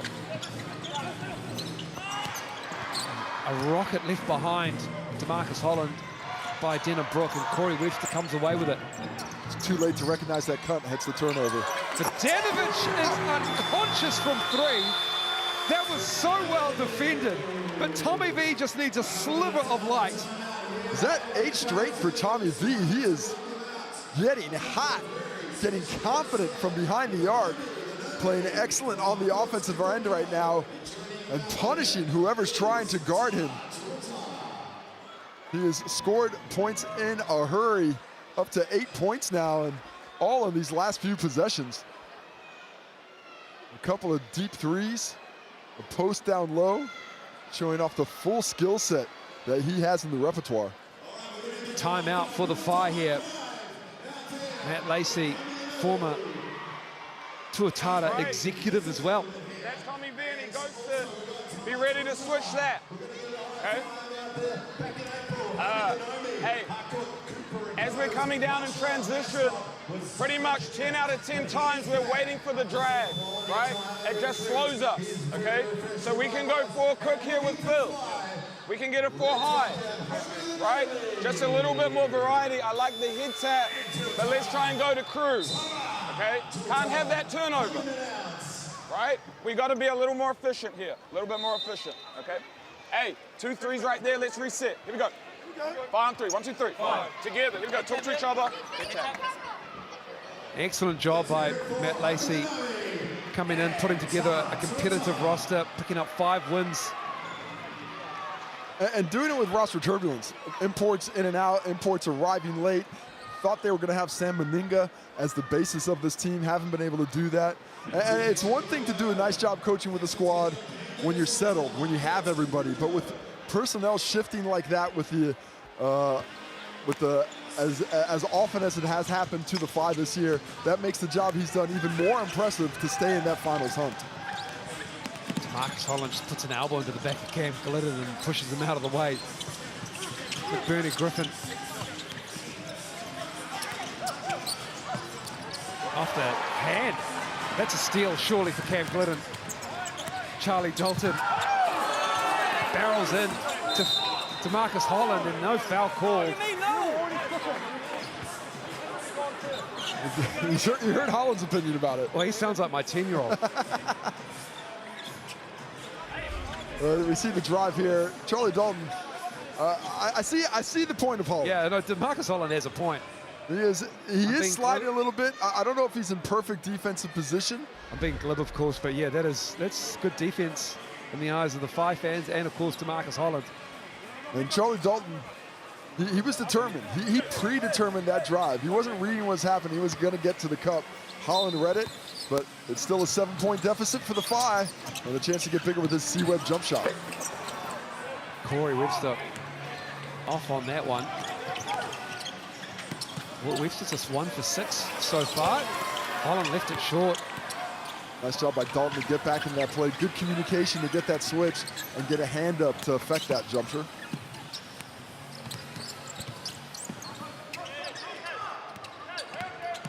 Webster banks it in. Corey Webster. You know, when you mention how he hasn't been shooting the ball particularly well in the game, he's going to get a bucket. It's like he knows it. He senses it. I mean, he's a professional scorer. It doesn't matter if he's 6 for 6 or 1 for 6. The process is the same. I'm going to read what they're giving me, and I'm going to take it if it's an opportunity arises. Jane Bazant, that time, too tight, up at the top of the key, opening up for the rip through and drive to the left. He feels the contact, gets the hard kiss off the glass to drop. And all just like that, it was almost back to a 10-point lead.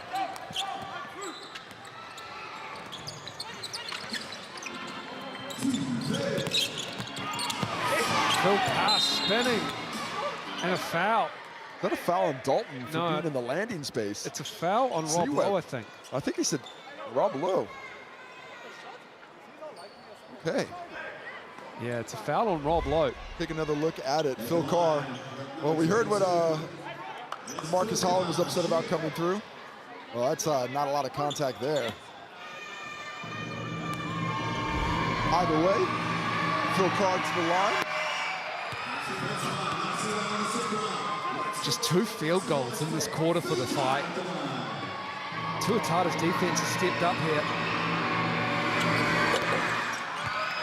Now just 6 points in the quarter with those Phil Carr free throws from the Chemist Warehouse line. Now the Phi come out in the zone to junk things up even more in the half court. Holland and Lowe get caught up. Goes to the other side of the floor with Dalton. Makes a quick move on. Charlie Dalton in his bag. Excellent use of the pass fake, got Carr up on his toes. And then the explosive move to the cup for the finish. Charlie Dalton building on an excellent rapid lead game with the Sal's NBL today. DeMarcus Holland off the bounce. It's a big shot for him. If he's able to hit that with consistency, it sets up the drive a bit more. Ayuli, and that was made by Dalton's presence in the key. Beautiful screen by Charlie Dalton, but the aggressiveness of Ayuli on the quick drive is what got the bucket. Carr for three. Bodies everywhere. Might have been an over the back, but not called, so the Tuatara get another fast break opportunity. Glidden on the reverse. Cam Glidden. What a pass on the delivery. Rob Lowe right into the bread basket on a late cut by Cam Glidden. McBurney Griffin using that size over Charlie Dalton. That's pretty. In the rapid, Akiva McBurney Griffin. Well, as we see Rob Lowe get all the way to the cup and get fouled, as Akiva McBurney Griffin picks up his third personal foul. But really didn't want Rob Lowe to shoot that. Just a quick counterattack there. Akiva McBurney Griffin in that post move previously, straight to the cup. As we take another look at the backdoor action right into the living room. Might have been some contact. Cam Glidden doesn't get the benefit of the doubt, but he got the bucket. Tommy V checking back in the game now after some valuable minutes for Charlie Dalton. Just really like to see the way he's playing the game right now. 9 points, yeah. On 4 for 5 from the field, 2 rebounds as well. That kinetic energy that was so valuable for the Tuatara a season ago when he was the starter. Now having that come off the bench can really lift the team that's maybe a little bit down in the energy department. Subs coming in. It's Akiva McBurney Griffin going to sit with Denham Brook back in for the fight. McBurney Griffin picking up that third personal foul there. Boucher's also out there for the fight, Jaden Boucher.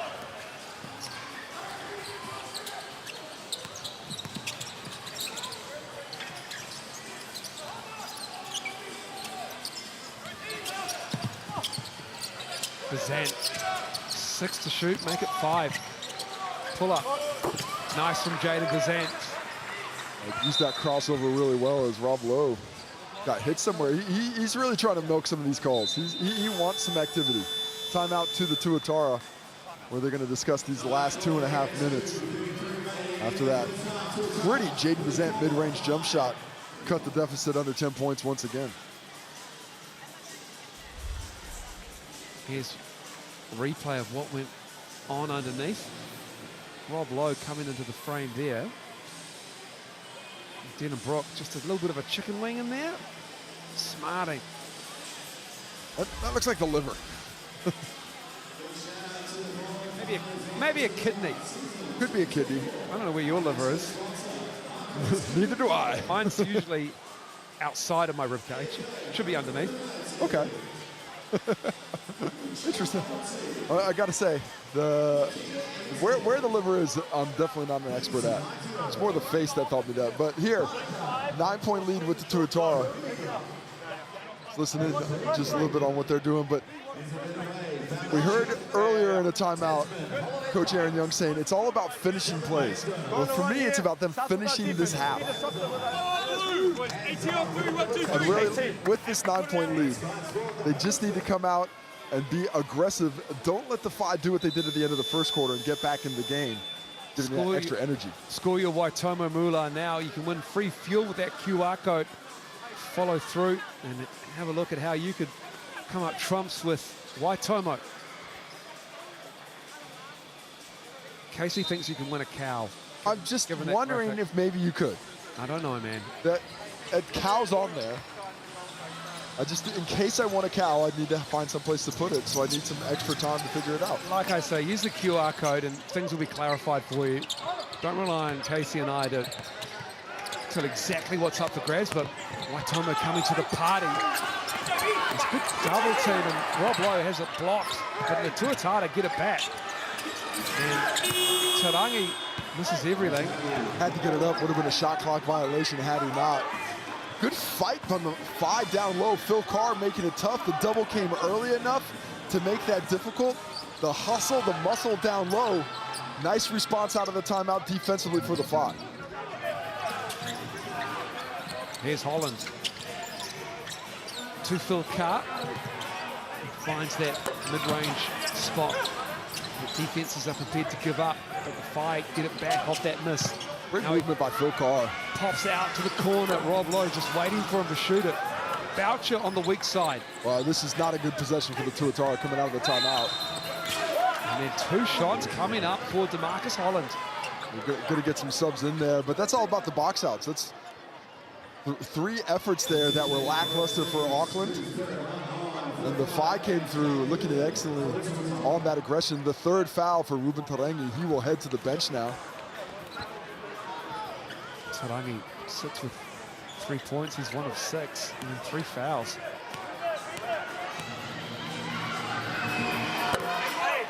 Holland misses the first. A must-win game for this Tauranga Whai outfit. Not a lot of free throws this ball game. This is just be the 10th free throw of the game, or sorry, the 10th free throw of the game right there. Between the 2 teams, they've just made 6 of them. Yuli putting it down with the right hand. Well, a lack of attention to detail for the Whai coming out of that free throw. Excellent push by Yuli for the finish. Here's Holland. Boucher with the runner. Puts it up and in. Little tweener game there. Looked awkward, but he made it look better than that on the finish. Low. Boucher. That's just the 3rd team foul of the quarter with 1:07 to go in the 2nd quarter. Both teams have their player timeouts available. Look at this kick ahead by Corey Webster, and Yuli, athletic, smashes that one down with the flush. And that's disheartening for a team. You're working so hard to just get a bucket in, and the opposition comes and scores that easily. And that's tipped. And so we'll still stay with the Tuatara. A shade under a minute to go with 11 seconds on the shot clock. Love the energy from the 5 defensively. They are not giving the Tuatara anything. They're really forcing them out of their comfort zone, making these catches deep past the 3. 6 to shoot. Weaves the long 2. Left it short.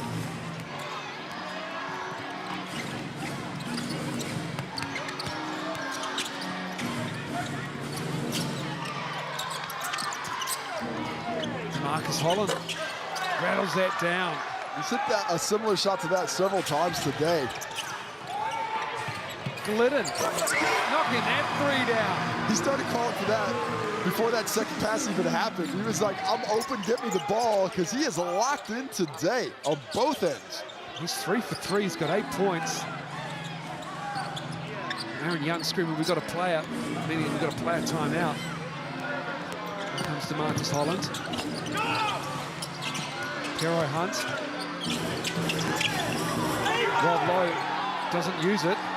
Vidanovic trying to go the other way, all the way to the rack, and that's it for the first half.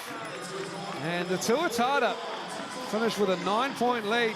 Rob Lowe and Tom Vidanovic weren't interested in calling that player timeout. But it is the hosts, the Tuatara, with a 9-point lead, 49-40 over the Tauranga Whai. And Tommy V will be with Casey Frank at halftime.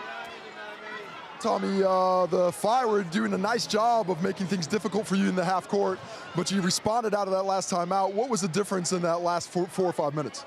Yeah, we're just trying to rotate through a few defenses, and we've got to fix a lot of them, obviously. Yeah, they're getting to that. We're living with that floater and stuff, so yeah, it is what it is. But to tidy up the O boards, tidy up our transition, and we'll be in a better place.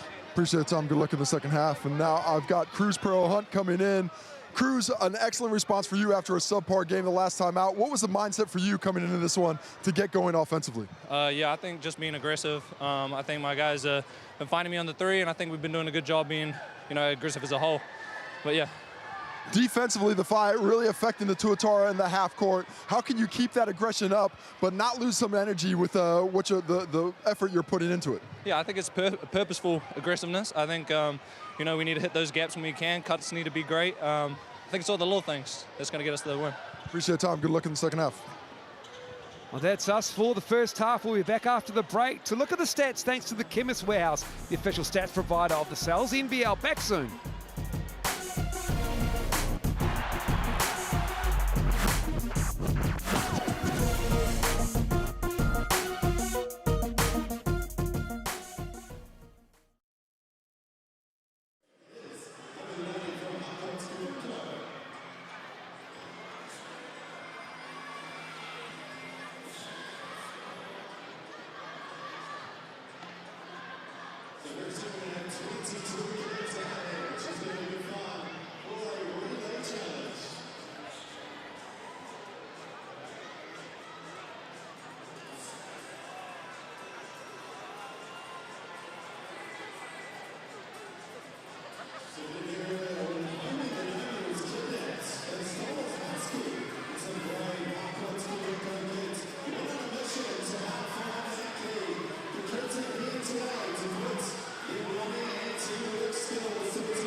Welcome back to Eventfinda Stadium. No mai hope mai. It is the Tuatara with a 9-point lead, 49-40 at Eventfinda. And Casey, it has been a fast-paced game.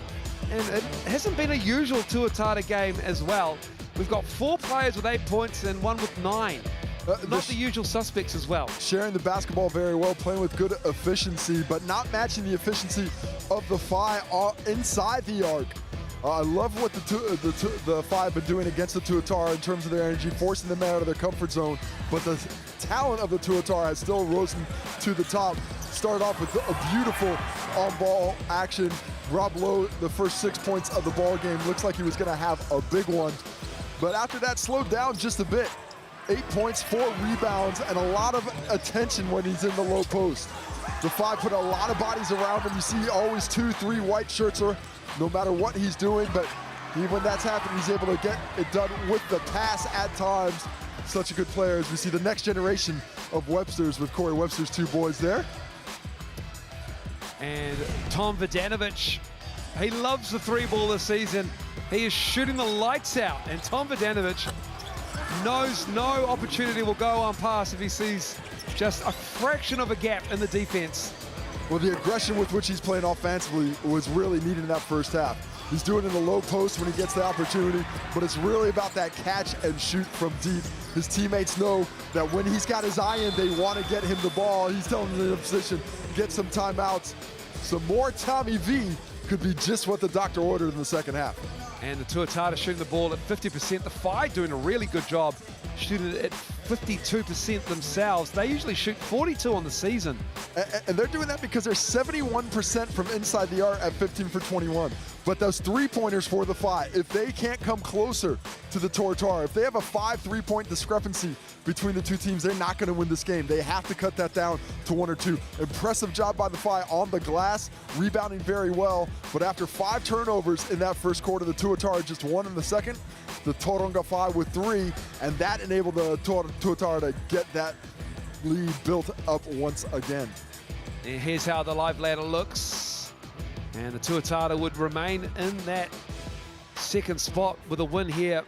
And the Saints and the Bulls will go at it to see who will go into the 4th spot. Maybe the Bulls on points differential, I doubt it, with the Saints at 115%. We'll take a break and we'll come back with the 3rd quarter after that.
Welcome back to Eventfinda Stadium, the Tuatara with a 9-point lead. And that is in part thanks to Charlie Dalton off the bench. He is the leading scorer of the Tuatara at halftime with 9. On 4 or 5 from the field, and it started in the Rapid League today. He had 16 points in the Rapid League, got him off in a good way. But look at the evolution of his game. The mid-range runner flashing to the dots. He's always had that ability to be in. The hustle is always there. He gets his hand to basketballs, makes himself available. But these three-point shots, that was not there a season ago. He had to be begged to shoot it. He wouldn't do it. And that move, the pass fake into the rip-through, it's so smooth. It's going from one aspect of the game to another without any kind of gumminess at all. It's just really nice to see the way that he's developed his game in the American college system. Well, the Tuatara, they average 16 points off the bench roundabout per game. They already have 17 bench points today. Him and Braden Niuli, and he has 8, combining with Charlie Dalton. So that is a much added pickup for the Tuatara. On 8 for 10 shooting from the field combined between those guys. 80%. They're both 4 for 5. And without the contributions that they're bringing, they'd be in trouble. And Niuli's being rewarded. He's been inserted into the starting lineup because Ruben Tarangi's got those 3 personal fouls. They don't want to ref that with him. So they have put in Braden Niuli, who's going to get a chance to improve on that 8-point effort he's made so far. Whai taking their time to get out there. Matt Lacey imparting some final pearls of wisdom.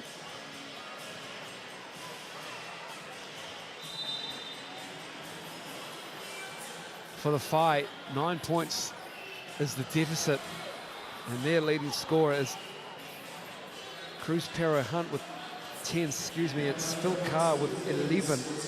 4 of 10 shooting, 4 rebounds as well. You mentioned Cruz Pero Hunt. He's coming off a 0 for game where he went 0 for 5 from the field and had 0 points. So to see that mentality bounce back for him, he's 4 for 6 today, 10 points, much more aggressive. And I'd like to see him get even more aggressive. He is, I think, hasn't really chipped the surface of what he can do with the ball in hand this season. A lot of focus on him defensively, but I think he can overcome it. Can the Whai keep up the energy that they had in the first half? These first few minutes will be telling. Webster dropping it off to Lowe. And I think they started the game that same way almost as well. Love the penetration early, coming off that on ball, attacking, penetrating with the dribble, setting up the big fella for the finish. He's now got 10. Equaling the biggest lead of the game for the Tuatara. Denham Brook to Phil Carr. Bazant drives. Left-hand finish is nice. Well, he got Tom Bogdanovic on his back there and did an excellent job of keeping him in jail for the finish.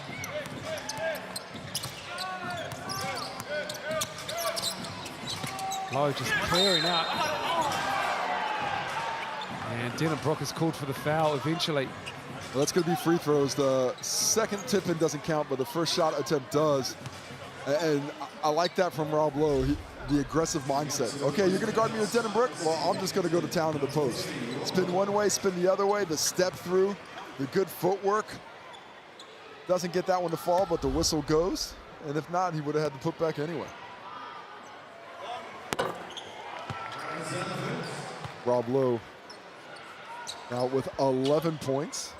Perfect from the free throw line. 4 rebounds and assists to go along with it. Did I say perfect from the line? Yeah, you did. Yeah, there you go, Rob. Apologize to Rob. Do it next time. Bazan to Carr.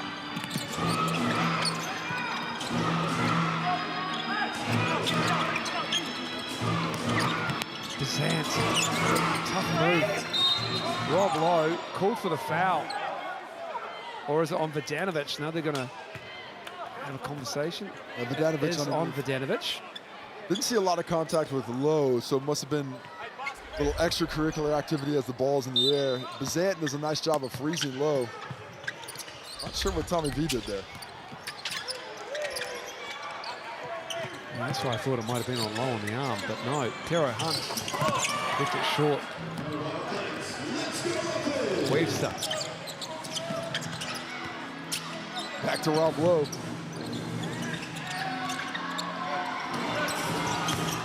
Corey should have shot it the first time. Yeah, sometimes with the shooter, when you hesitate on that one, it messes up the rhythm, and that's looked like what happened there. For me, that should have been Rob Lowe's possession. Back in the post, they can't stop you. Go back to work, attack the rim. don't let the defense rest when you have that bit of an advantage in the low post. Glidden thought he had a clean block on DeMarcus Holland's drive. Well, from this angle, it looked very clean up high. It'd be interesting to see if there's any contact down low. Holland coming downhill that whole time. Oof. Okay. Cam Glidden's having an outstanding defensive season, averaging 2.4 steals a game. It's the third for the league, but he's hungry. He wants more steals. He's got one so far. Well, what he wants is that whistle to come back so he can get that block shot. Guards may like steals, but they love blocks more than anything. They love blocks as much as bigs like bringing the ball up the court. Iuli. Here's Webster. Right hand. Nothing's working for Corey Webster. He can't quite believe it. He's 2 for 10. Here's Denham Brook down the middle of the lane. Tom Vodanovic, I think he knocked his knee. But Webb can't let the offense affect his defense. Has to get back in the proper position. He wasn't. That opened things up for Brook. Iuli gets the roll. The soft touch. Double digits for him. He's got 10. And 5 of 6 from the field.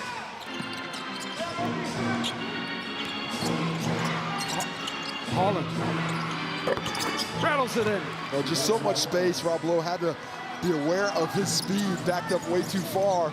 Made it a very easy 17-foot jump shot. Lowe backing down Brook. Stepping through, easy finish for Rob Lowe. You have to send the jump double earlier than that. You can't have Rob Lowe have 7 dribbles against Denham Brook without help coming. Denham Brook knocks down that 3. He's very familiar with this gym. He has played a lot of basketball in here. I believe he repped Harbor as a young fella. Danovic's 3 is off. DeMarcus Holland looks to push it. The 5 making inroads again. Vodanovic picks up that foul. That's foul number 3 on him. Tauranga just refuses to go away. They've done such an excellent job of when the Tuatara come out and respond, they just stick with the game plan. They keep the energy up defensively. They're playing physically. They're getting extra passes to force good looks offensively, lifting that efficiency. But the question remains, can they do it for 40? I think they're fine for 30 minutes, but in that fourth quarter, that's going to be the telltale. If they're able to maintain this level of intensity for the entirety of the game, despite being shorthanded in the talent department. Only down 6. That's a kick ball. Clock was already at 14, so it stays there. And Tuatara, we're down 9 at half-time. Got up to 11. And cut it in half with a 3 here to 6-point lead of the Tuatara.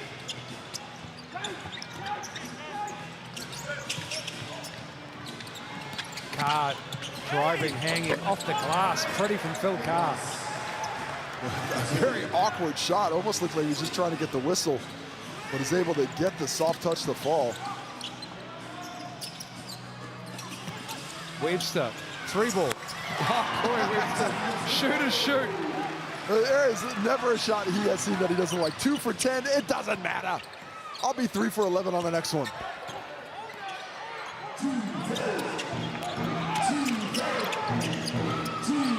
Webster gets the steal.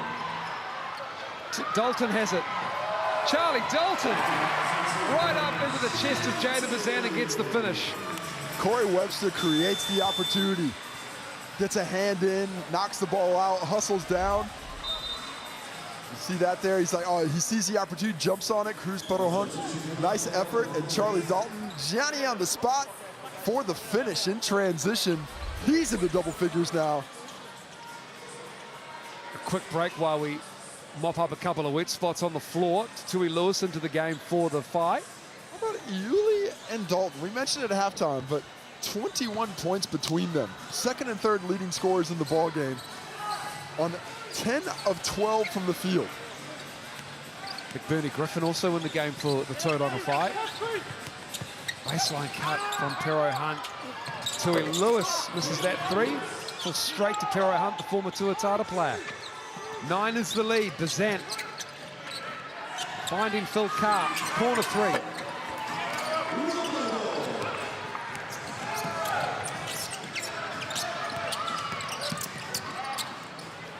Webster, another three. I love it. He has the basketball conscience that I would love to have. That's not even goldfish length. It's not. It's not. It just does not matter. That is a scorer's mentality. He could miss 1,000 shots, and the next time he's got a little bit of space, he is gonna drain it. The lead is the biggest it's been all game. It's up to 12 now, and it's a Tauranga Whai timeout, 64-52.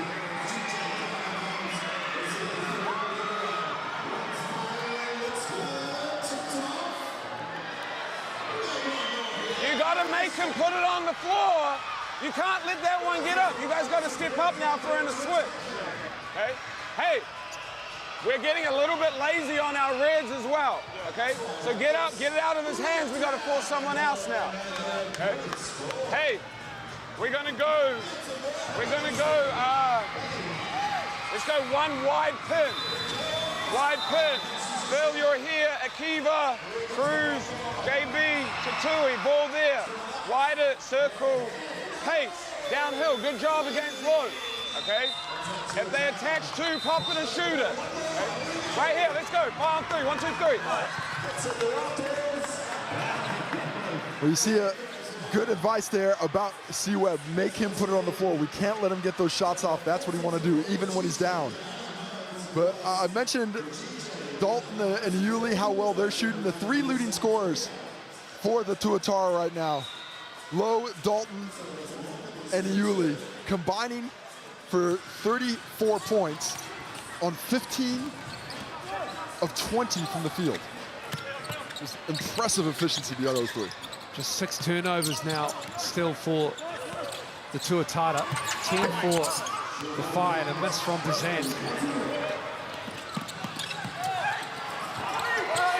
Oh, Rob Lowe. Underneath, gets the and one off a long pass. And if we see the replay, you see what he does there. He puts his hand up. Webster recognized it a second late. Lowe dropped his hand back down so Akiva didn't think it was getting. And then he makes that catch. He understands that he's the only one that sees it coming. Just hustle, running down the lane. 4th foul on Akiva McBurney-Griffin. As Rob Lowe heads to the Chemist Warehouse stripe to try and make this a 15-point ball game, as the Tuatara have absolutely exploded on an 11-2 run. It was a 6-point lead just a matter of minutes ago. Phil Carr sees the double, tipped away. This time it's watch out. Oh, Tatui Lewis with the block. Oh, that was so clean. That's not a foul. That's so clean. Take out the Windex. Tatui Lewis has been robbed here. The call is that it was on the head. I didn't see it on the head. I saw clean on the ball. Let's take another look, see if he gets the head on the follow through. He does not. Unfortunate for Tatui Lewis, but aggression on the rim by Brandon Yuli is what's rewarded. Gets in the passing lane, attacks.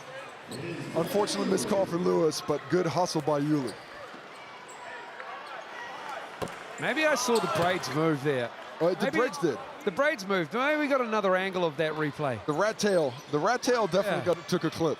I think maybe he did get him on the head. That's why you have the long hair. If it gets touched, it counts as a foul. Great hustle from Tatui Lewis. Unfortunate to be called for the foul. DeMarcus Holland. Carr knocking down that mid-range. Too much space for Phil Carr there. You know that's going to be a jump shot if he gets that much room. Dalton. Love the speed, the fire coming back, making it difficult for the Tuatara in defense. Carr has a mismatch. Barrow in the middle. And a travel is called. And then Corey Webster has words for Phil Carr. Just letting him know, hey, big fella, don't take me down in the low post. What C-Web did not see was Nick Barrow right over his shoulder saying, "You're not allowed to drive on me." But it's all you, C-Web. I like it when the little dogs bark, especially against the big fellas.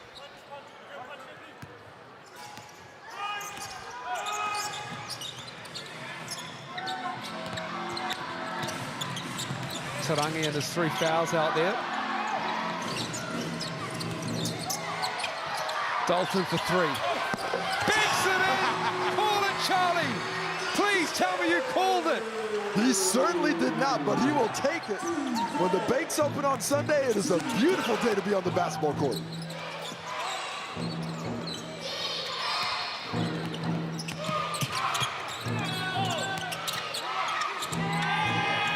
DeMarcus Holland fighting for it. Turnover though. Oh, nice look. Nick Barrow running the floor. Corey Webster's got his handprints all over this, his fingerprints all over this third quarter run. And the lead is ballooned to 19. Yeah, since that point that the Phi cut it to 6, it was 56-50.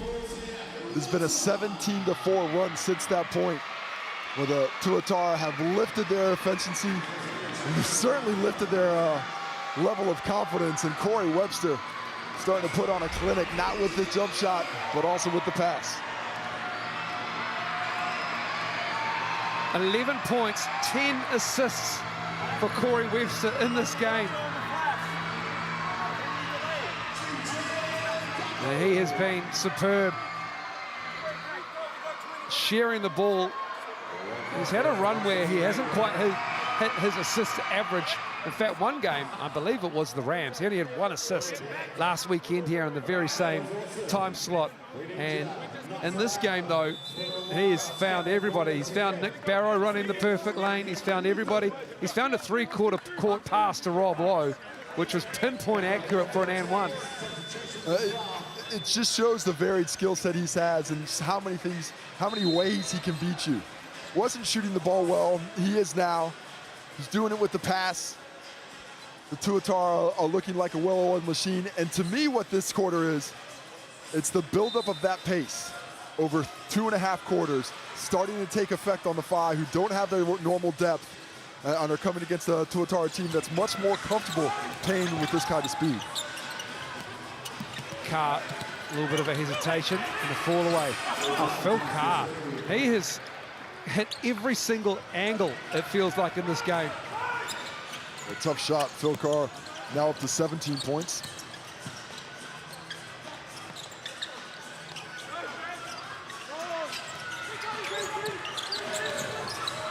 $17 is the deficit for the Phi. 5 to shoot.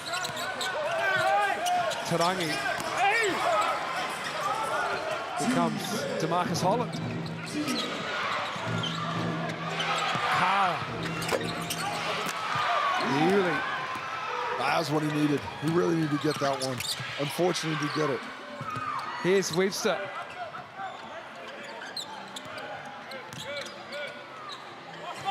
That 3 is good. Another 3 for Corey Webster. What a third quarter for C-Web.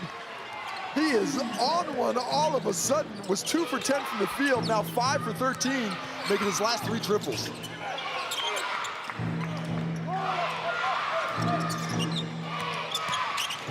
Holland knocking it down.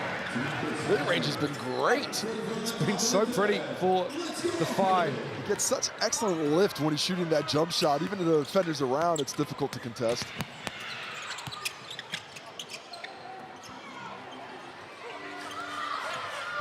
Well, C-Web wants the post up now. He's feeling it.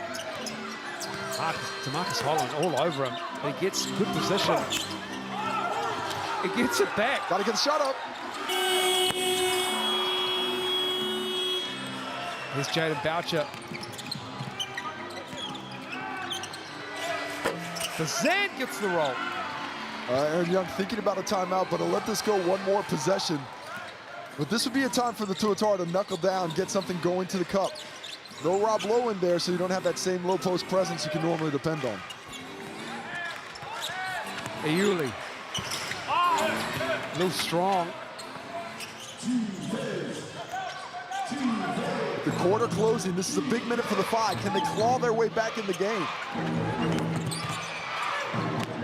Didn't hit the rim, so just 9 seconds to shoot it.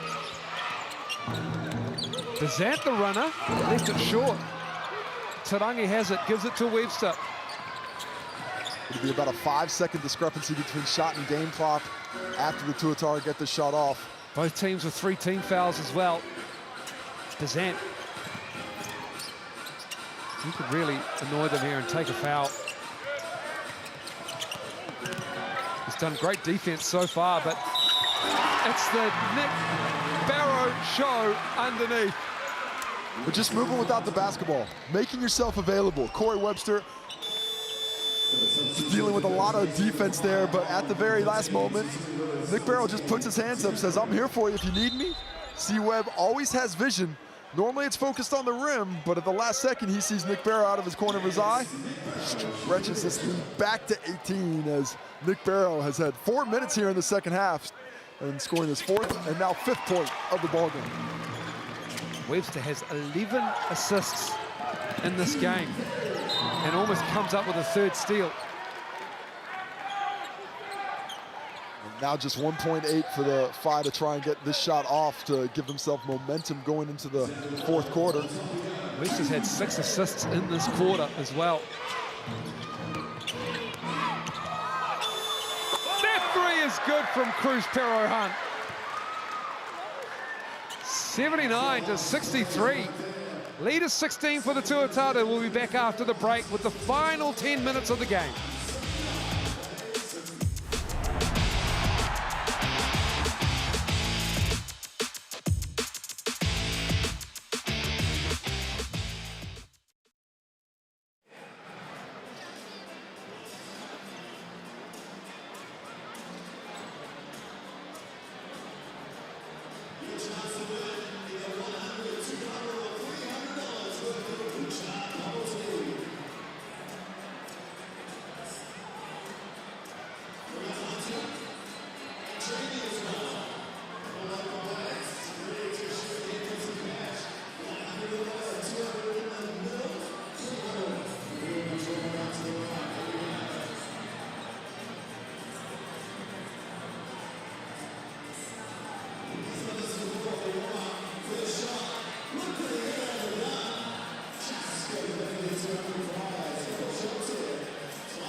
It's the Tuatara leading by 16, powered by 30 points off the bench.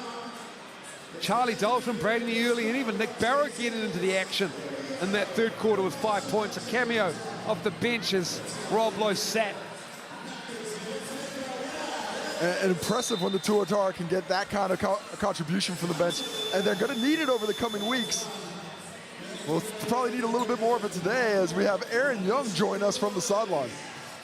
Aaron, in that 3rd quarter, you were able to find a little bit more flow offensively. What do you think the key was for the Tuatara when they started getting things going after the Phi had cut it to 56 to 50? Yeah, just our pace to get it up the floor, kick aheads, sprint in the lanes, just the basic stuff, you know, fill in our spots.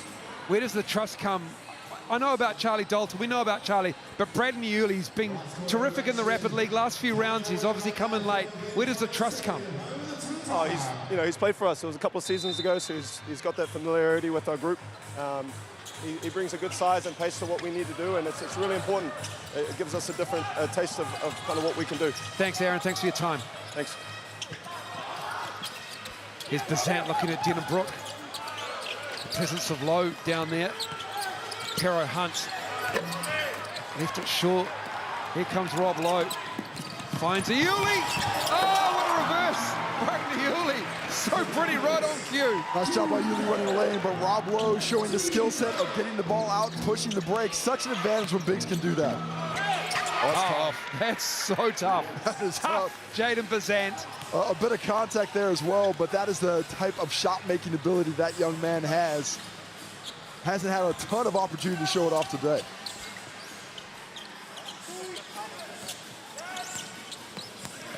Here's Yuli again, banking it in. I just love his game. This developed to such a high level at Menlo Park College in the States.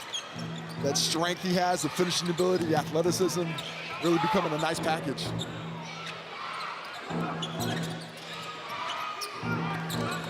Denham-Brook, wide right. Tuatara need to keep pushing. They don't want to take their foot off the pedal. They need to get the pace as high as they can get it. Here's Vodanovic. You can choose who you think should be the game MVP using that QR code or go to mixandpick.com. I recommend downloading the app. It's got a great UX on it. Love a user experience. You did know that that's what UX stood yeah, for, man. right? I was like, I talk code. Man, I made a LAN party joke earlier. And a foul on the reach. Just a little swipe, cruise total hunt. That three-pointer to end the third quarter, his only basket of the second half, after scoring 10 in the first half. Looking a little bit more aggressive here to start the fourth, but it's those lapses and aggressiveness that he needs to remove from this game. And with this team, with the scoring ability they have, a lot of it comes on his shoulders and the ability to manufacture points in the half court. Tero Hunt at the line. Braden Yuli sits with 15 points. Tero Hunt, good from the first foul shot from the Chemist Warehouse line. He has 14, 4 rebounds rather, and a steal. One thing I'm a little bit surprised by the Tuatara. The three of these players aren't going to be here in a week, and Aaron Young hasn't really done a lot of bleeding of that backup unit yet. Seen a bit of a Yuli, Dalton, and Barrow here in the second half, but there's going to be a lot more minutes that will be responsible for those backups come next week. Not a lot of Ledger or, say, Takar Cooper as well. Might see a lot of them coming up in the next few rounds. Vodanovic, corner three.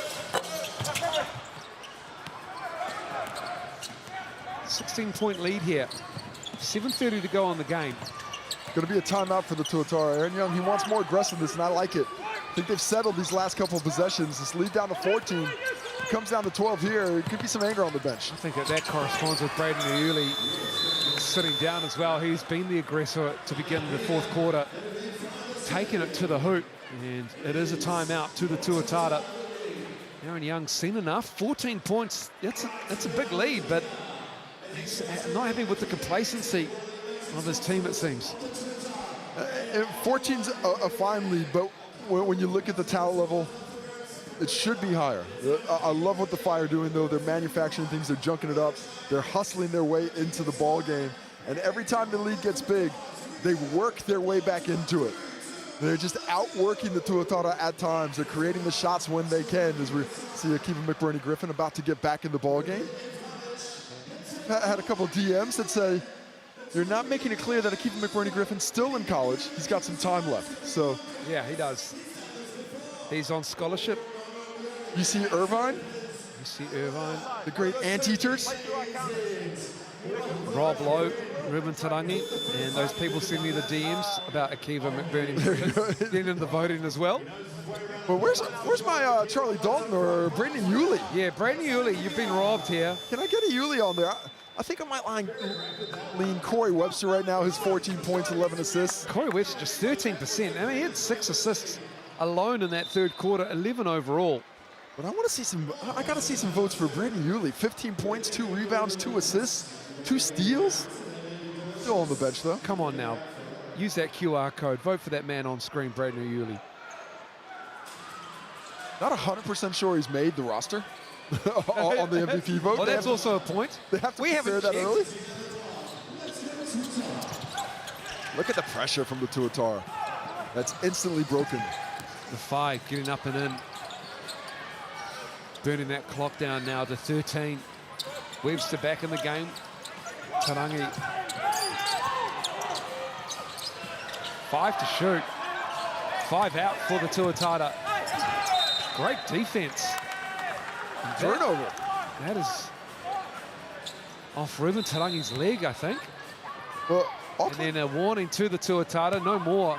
A lot of chat going back at the coin referees. But nothing from Ruben Tarangi, who's involved in the play. Auckland has had very little success when they've just been one-on-one against the defense. Much better when they're moving that ball around and attacking that second side. Pero Hunt misses that. Cam Glidden and his 1 steal with the rebound.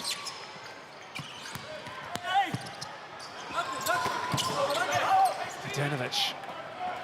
Ball's not getting through hands here in the 4th quarter like it was previously. Tuatara, just 1 possession catches. Either bend the defense to their will before they attack that basket. Holland, that's a tough shot. A lot of contact coming through from Tom Vodanovic before that shot gets off. Kiva, McBurney, Griffin has to be careful here. He's on 4 fouls and Webster goes straight at him. And that comes off his hand. He did a nice job slapping it away. I got more ball than shoulder on that. And there we hear the explanation. There we hear the explanation. Corey Webster disagrees, but now he's got the wide open look. Danovich with the right hand. I just love him in the post. He's definitive, he's aggressive with his moves. He's got the ability to beat you to either shoulder. Lowe shovels it on to Tarangi. Got Glidden to his left in the corner.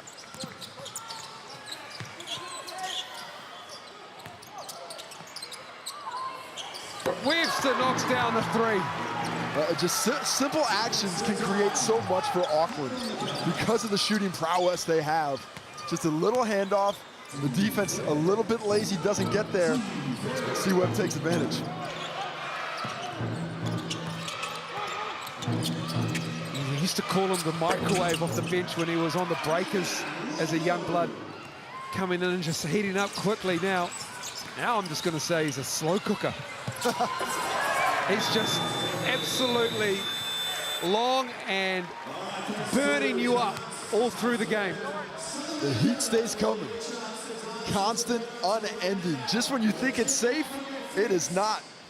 C-Web, 20 points, 12 assists now. And please don't read into the fact I called him slow, because I didn't. But he is on. It doesn't matter he starts a little cold. You know that ceramic pot inside's getting warm real quick. He can be as slow as he wants, but I know one thing that's quick is that release. And does not need much space to get it off. 17 points, 12 assists for Corey Webster. And 21 is the lead. Brady Yuli's on the MVP vote. Oh, get in there. Getting the love, Brady Yuli off the bench. Charlie Dalton. Just the young fellas on the return trips from the States right now. It's all about them. Brady Yuli, I do believe, was in the transfer portal. Don't know if he's back to Menlo Park or not. Just in case there's any viewers or coaches out there in the States that are looking for a guy who can hoop. He can hoop. That's a good scout. He can get it done.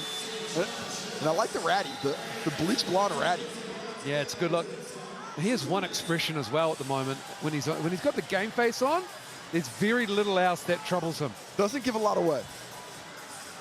In stark contrast to many of his Tuatara teammates. What are you talking about, the starting 5? Well, I mean, I know the feeling. It's for some players, and myself back in the day included, it is very difficult to keep that poker face.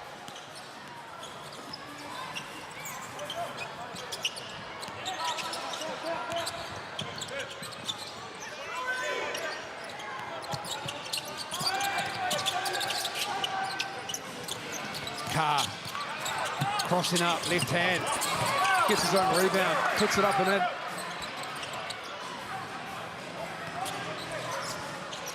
Here's Tarangi walking it up, Vodanovic.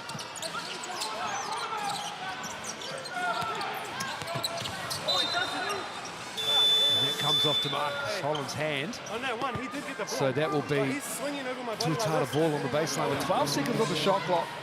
4:13 to go. Tuatara in control here. I think Corey Webster needs to be an official one day. I think that would be Corey's worst nightmare. Corey Webster's not going to like me saying that. No, that's a terrible thing to say. It's a lovely thing to say. I'm just saying he's got an excellent understanding of the rules and his ability to interpret them. Yeah, but I think Corey on a basketball court as a referee, he'd want to shoot it. Low, puts it up for Tarangi, puts it up and in. And it's starting to blow out here, the lead, 94-71. The Tuatara starter lineup still going strong, however. As the fast break opportunity. But this was, I think, the plan for the tour all along. Could the Five keep up that pace for 40 minutes? And they were able to do it for the better part of 25, but that's when it started to just become a little bit tougher. And it's not, part of it is they lost Ira Lee this week. You know, you don't have a starter you expect to have. Just becomes a little bit harder, but most of it is just the determination and the difficulty of guarding this Tuatara squad. Trying to guard that as well. Survivor Corey Webster missed three. Comes to Marcus Holland. Pulls up in transition. Cam Gloom with a rebound. It was 56-50 to the Tuatara, and it has been one-way traffic since. Oh, what a pocket pass. Oh, the floor is your friend, Rob Lowe. That is just beautiful. Rob Lowe with his 4th assist of the ball game, 18 points, 8 rebounds, but that might have been the prettiest pass of the night.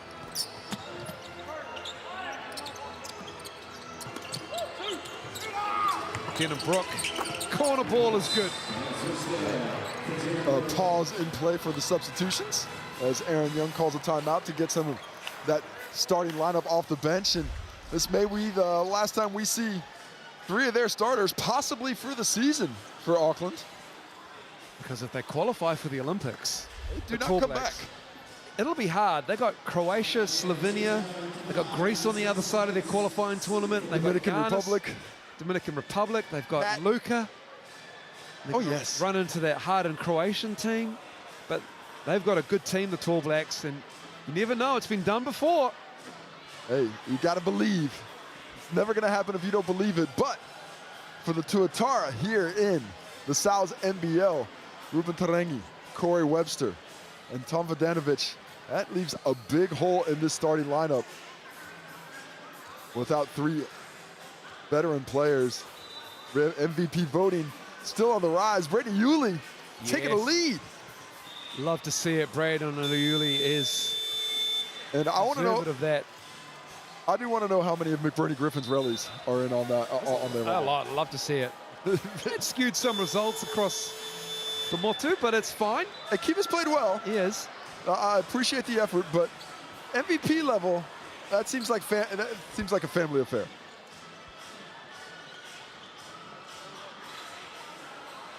There is Kiva on screen right now.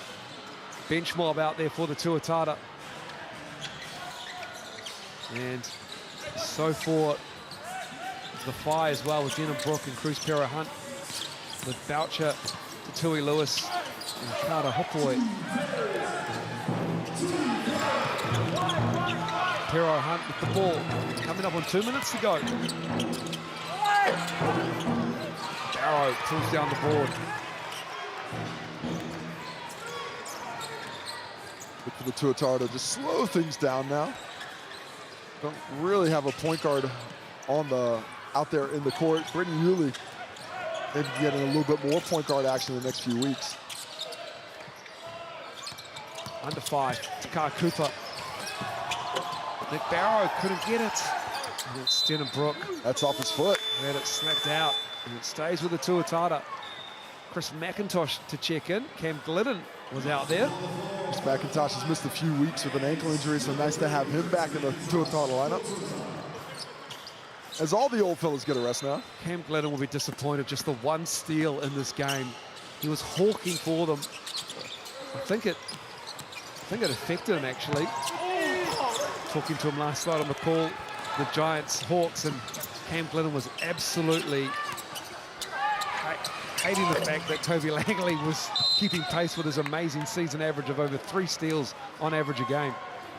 Toby Langley has a thirst for the basketball. He is quick. He was so hunting the cross-court pass at midcourt in the first half last night. He just couldn't quite reach it.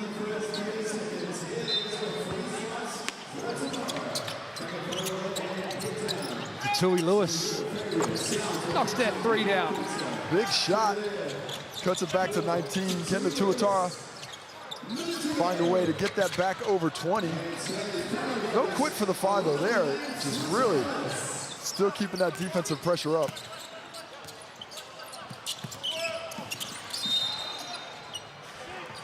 And a foul on Charlie Dalton from Carter Hopoi. Not free throws just yet.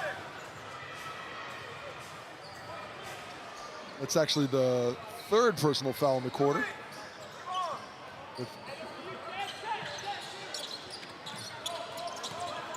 Iuli. Takar Cooper. Barrow in amongst everybody. Of course Nick Barrow comes away with the rebound. Here's Iuli. Did that go up through the hoop? I don't think it did, but it looked like it had. Brady Iuli is fouled. He'll go to the line to shoot 2. To get the English going from that angle, you might have to be Bill Shakespeare. It's going to be tough to do it on that one, but... Appreciate you call him Bill. Oh, we're tight. We see it. Brady Iuli tries to get it around. Not quite there. Snuck up on the other side. And lovely in slow-mo.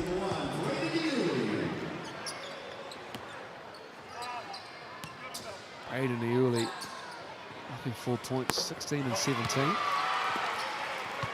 Are we going to give the MVP to Brayden Iuli? I agree. Is that what we should do? 2 rebounds, 2 assists, 2 steals. I mean, C-Webb was great, 17 and 13. Sure, that's pretty good. That's really good. 17 and 13 is ridiculous. Yeah. That's a 13-to-1 assist-to-turnover ratio, by the way. That's amazing. For C-Webb today.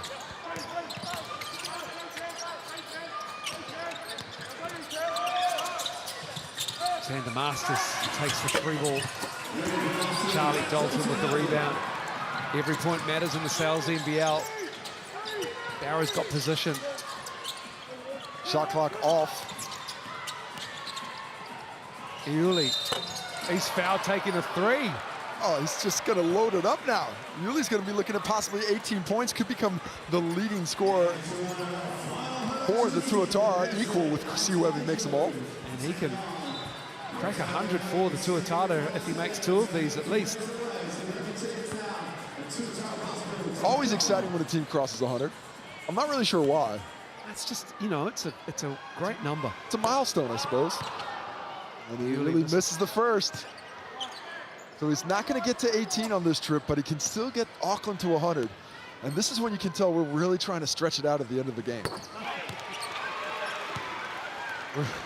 Brayden Iuli has a chance to take us to 100. The excitement is palpable. There's a hush descending on Eventfinda Stadium. He knocks it down! And the crowd 100 up loves it. for the Tuatara. It's Tui Lewis. Hopoi. Hopoi gets the shot up. It's a 3 ball. That's off. And that will be the game. Oh, yes, player timeout. Player timeout called. Did he have time? He definitely did. Are they giving it to him or not? They're not. Game over. I don't think he quite had control of it. Doesn't matter. Because that is game. That is game. And that is 100 points up for the Tuatara. 77 for the fight. And in control was 56-50 at one point. And then the Tuatara just put the screws on. Corey Webster took over. 13 assists for him. And 17 points. 18 for Lowe, but 19 for Brayden Iuli. And he is your game MVP. There's going to be a walk down from both teams, so you're going to wait 5 Tuatara shooting 50%, 39 of 78. Tauranga Whai shooting 46%. 14 turnovers, just 7 for the Tuatara. And that is a bounce back win for the Tuatara after a week ago on the corresponding fixture with the Rams this time.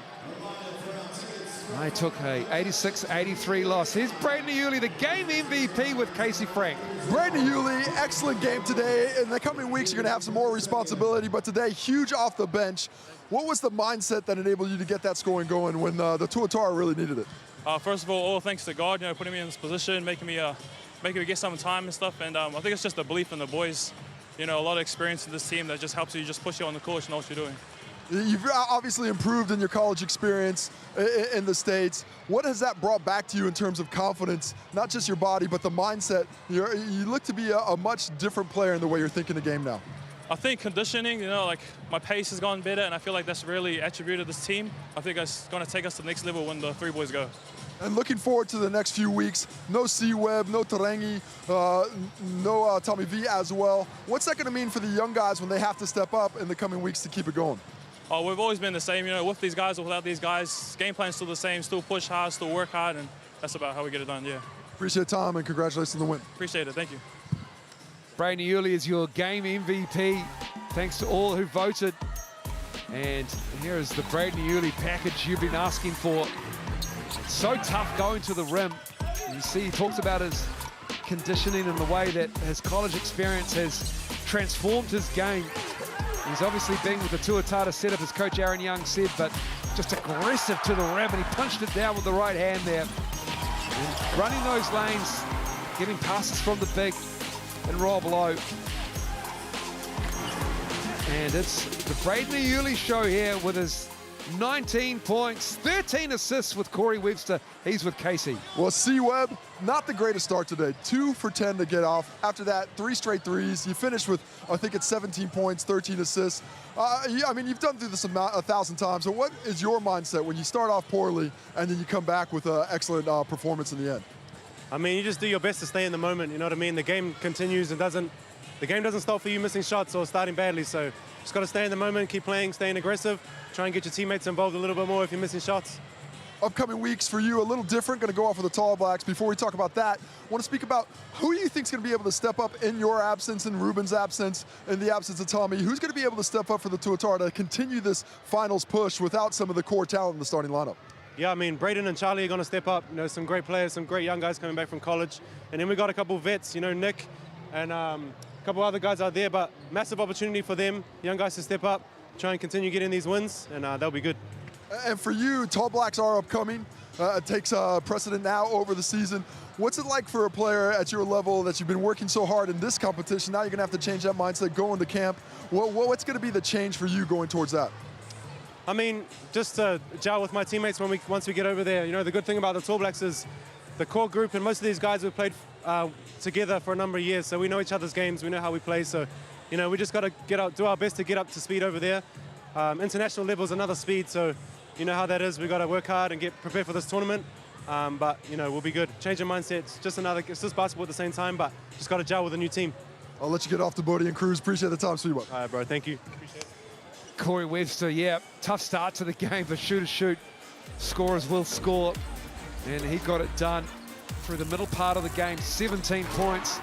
That is a pure jump shot, people. There's nothing prettier in the game at the moment than Corey Webster's 3.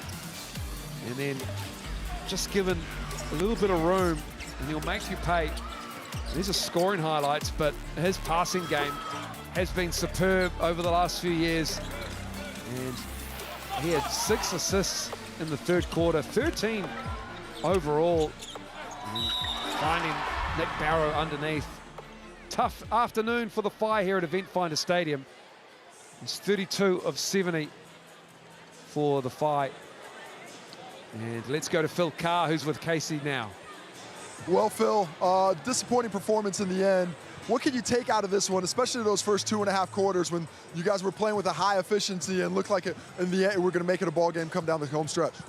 Just being able to stay within ourselves and just like continuing that pace. I think we like lost the pace a little bit, and they just like kept going because they're a veteran club, and they just kept sticking with what they went to, and they just like put their foot on our necks a little bit, and we didn't respond well.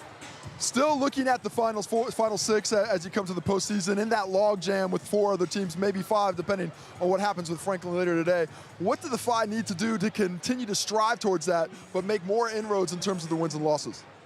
Just continue to put 40 minutes of basketball together. I think like you said, in the first half, we like came out strong. We were with them. We were taking our shots, doing well. I think we got to put a whole game together and just continue to get better. We're still a new group, and these guys are veterans, so we just got to keep getting better and better.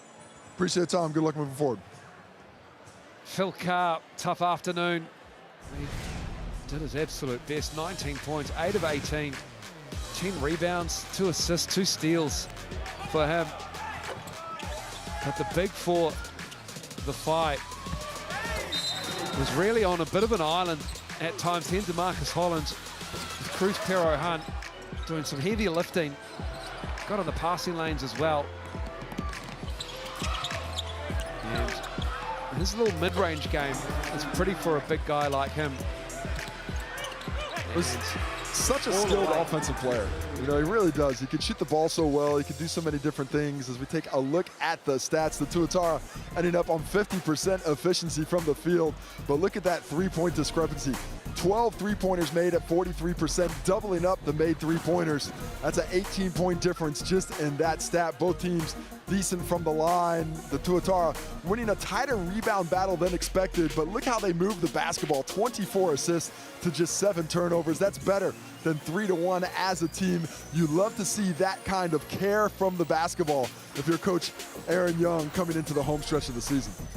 It's going to be tough for the Tuatara. We've talked about this, but as we look at the results of round 12, some blowouts, the game of the round maybe yet to come, but if not, that one between the Giants and the Rams certainly was.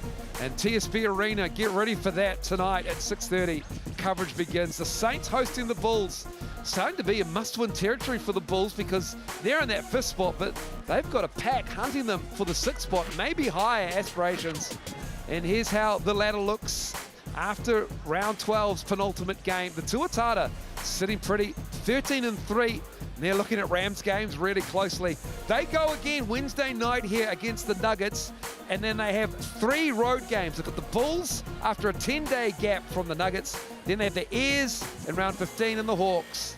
Then for round 13 for the Phi, it gets harder for them. They've got the Southern Swing. They've got the Sharks and the Nuggets for round 13. But Ruben Tarangi, it might be his last Tuatara game for a while. Rob Lowe will hold the fort.